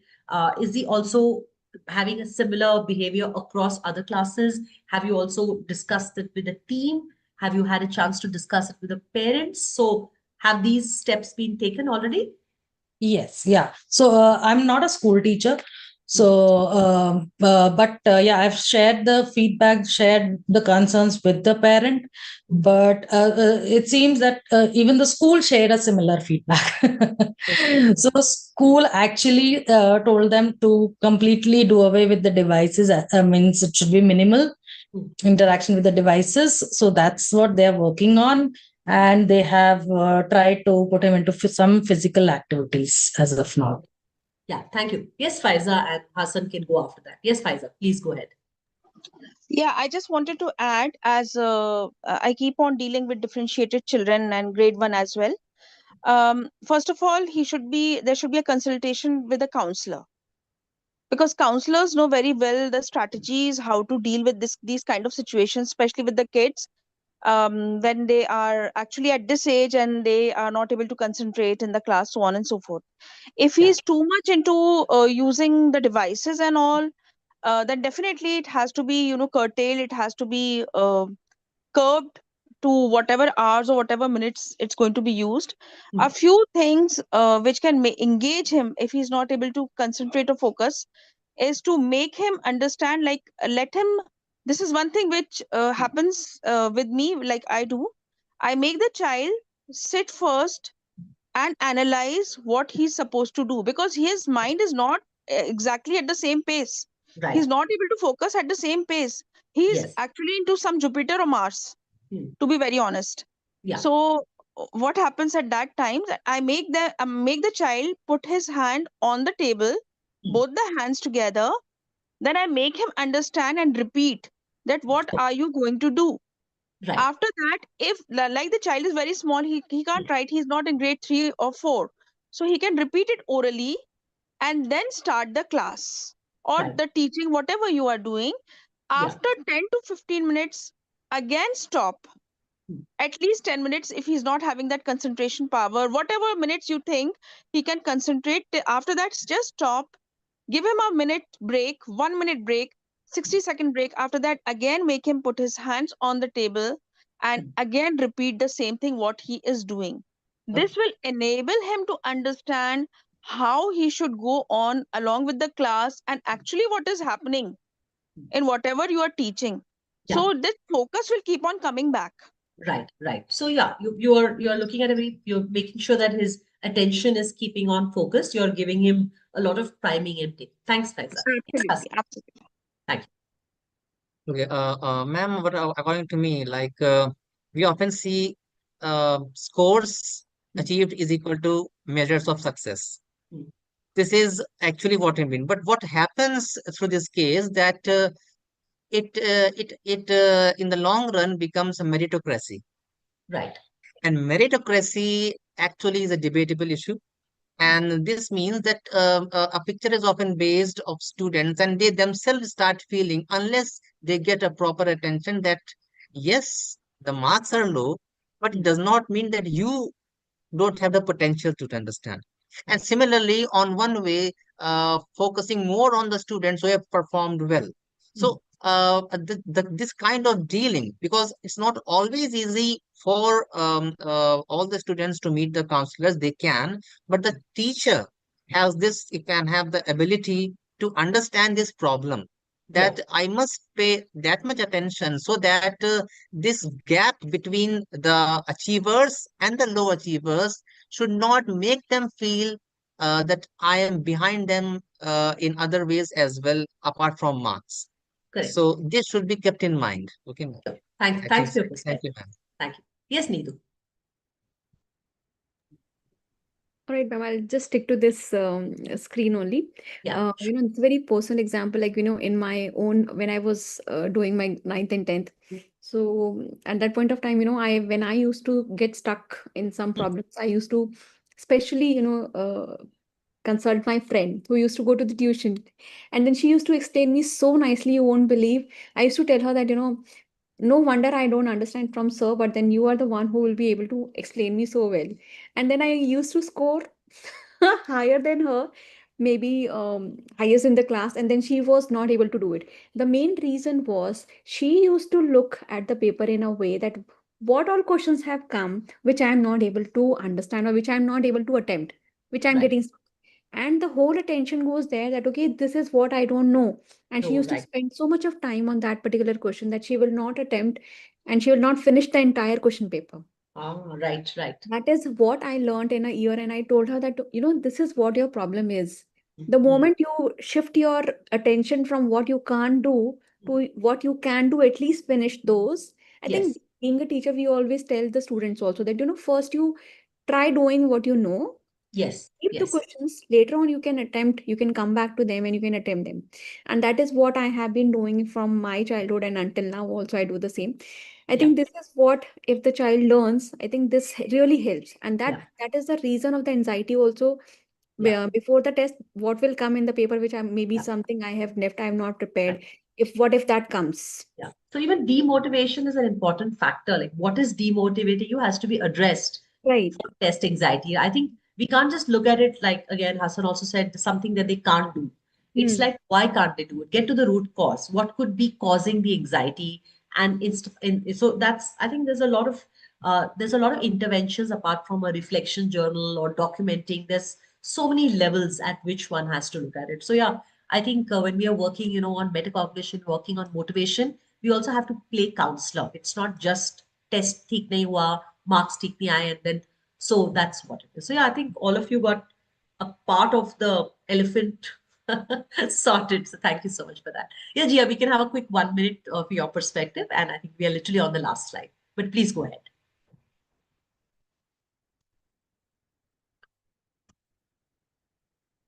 Yeah. So yeah, obviously, this is the very last slide. And when we understand metacognition, when we understand motivation, we're actually enabling the children.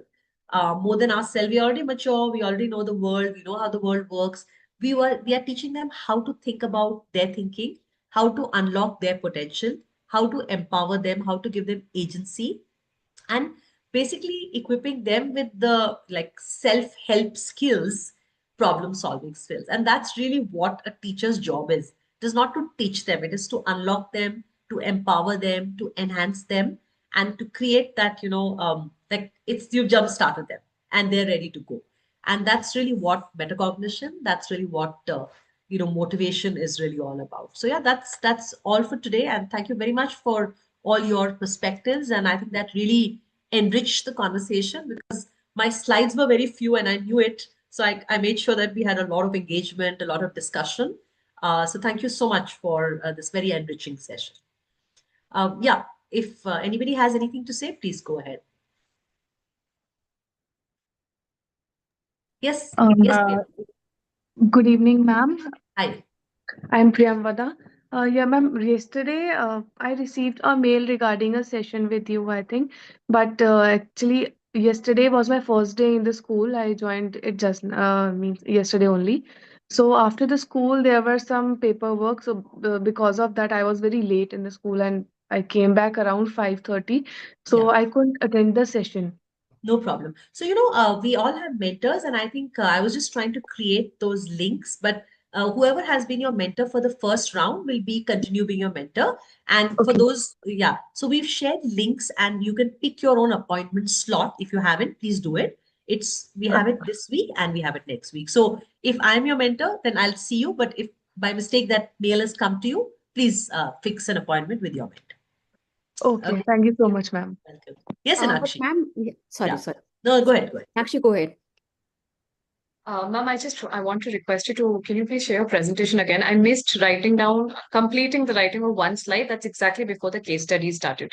Oh, okay. Right. So these slides, are all on your LMS. I think it should definitely be there.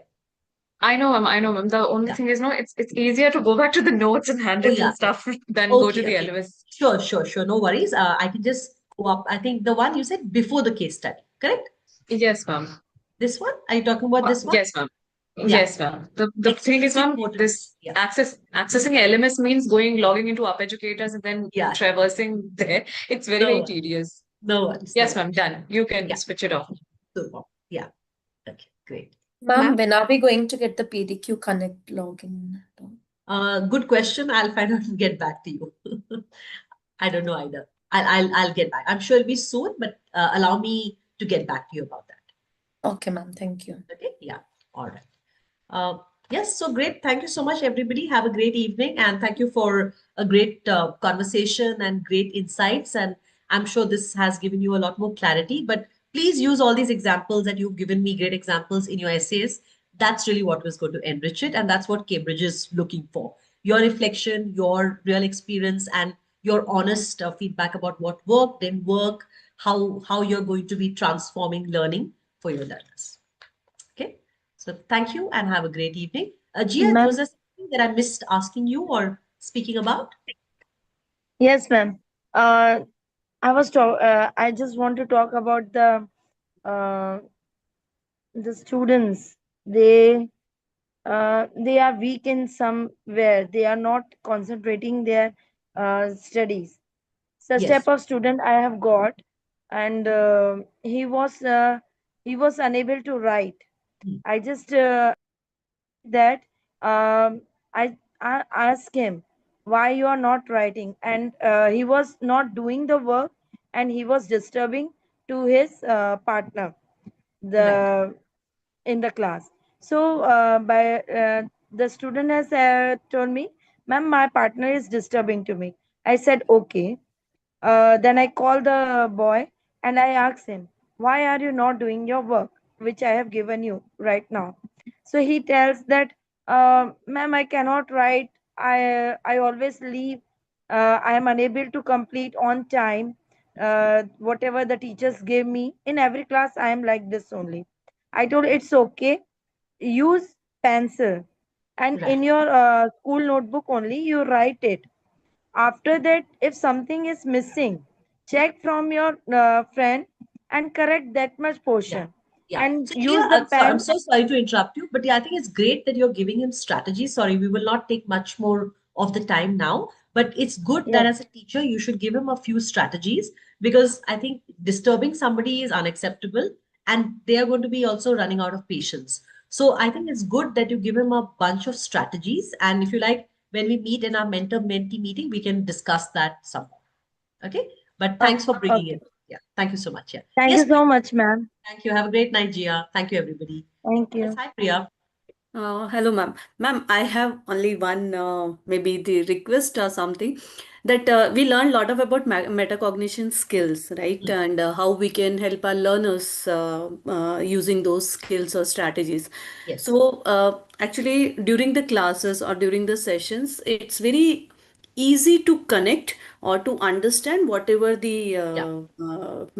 like all of you Yeah. teachers, whether you, Yes. whether Miss Mary or Aarti ma'am, but sometimes Hmm. for the assignments it's little tricky and I don't know about others, so it would be really helpful if we can have before the session next session starts to give a little bit of understanding of how what exactly we need to go for that, or maybe what exactly we need to write about. It will be Got it. really helpful rather Yeah. than we, or personally I do, I keep on searching on chat GPT and all what exactly the question is asking for. Got it. So Yeah. that Got it. Got is it. I think it's a only good, my valid point. Yeah. And both a clarification and maybe an exemplar would support your learning. I would, as what I'm correct, hearing from you. Yeah. correct. Okay. I think everybody would agree with you. Sometimes it happens Yeah. because the classes are I am struggling. Sometimes I struggle and that delays my some of the submission of the assignments to. It's like a block. You're not understanding. You don't know what to move ahead with, Yeah, right? whether I'm working in the correct direction Hmm. or Yes. am I It's a not? fair point. I think So, it's a very fair point because there are complexities to the levels. correct. It's not just 200 words. And then there are Mhm. so many questions after that. So, Yes, how do yes. you integrate the question into the? So, I get it. So, yeah, valid point. And we'll definitely, for the next assignment, we'll definitely have a quick discussion and just clarify points. Sure. Thank you, Thank you Priya. so much. Thank you so much. Valid point. I agree with you. Thank you so much, ma'am. Okay. Good All night. right. Thank you Yeah. so Good much for night. the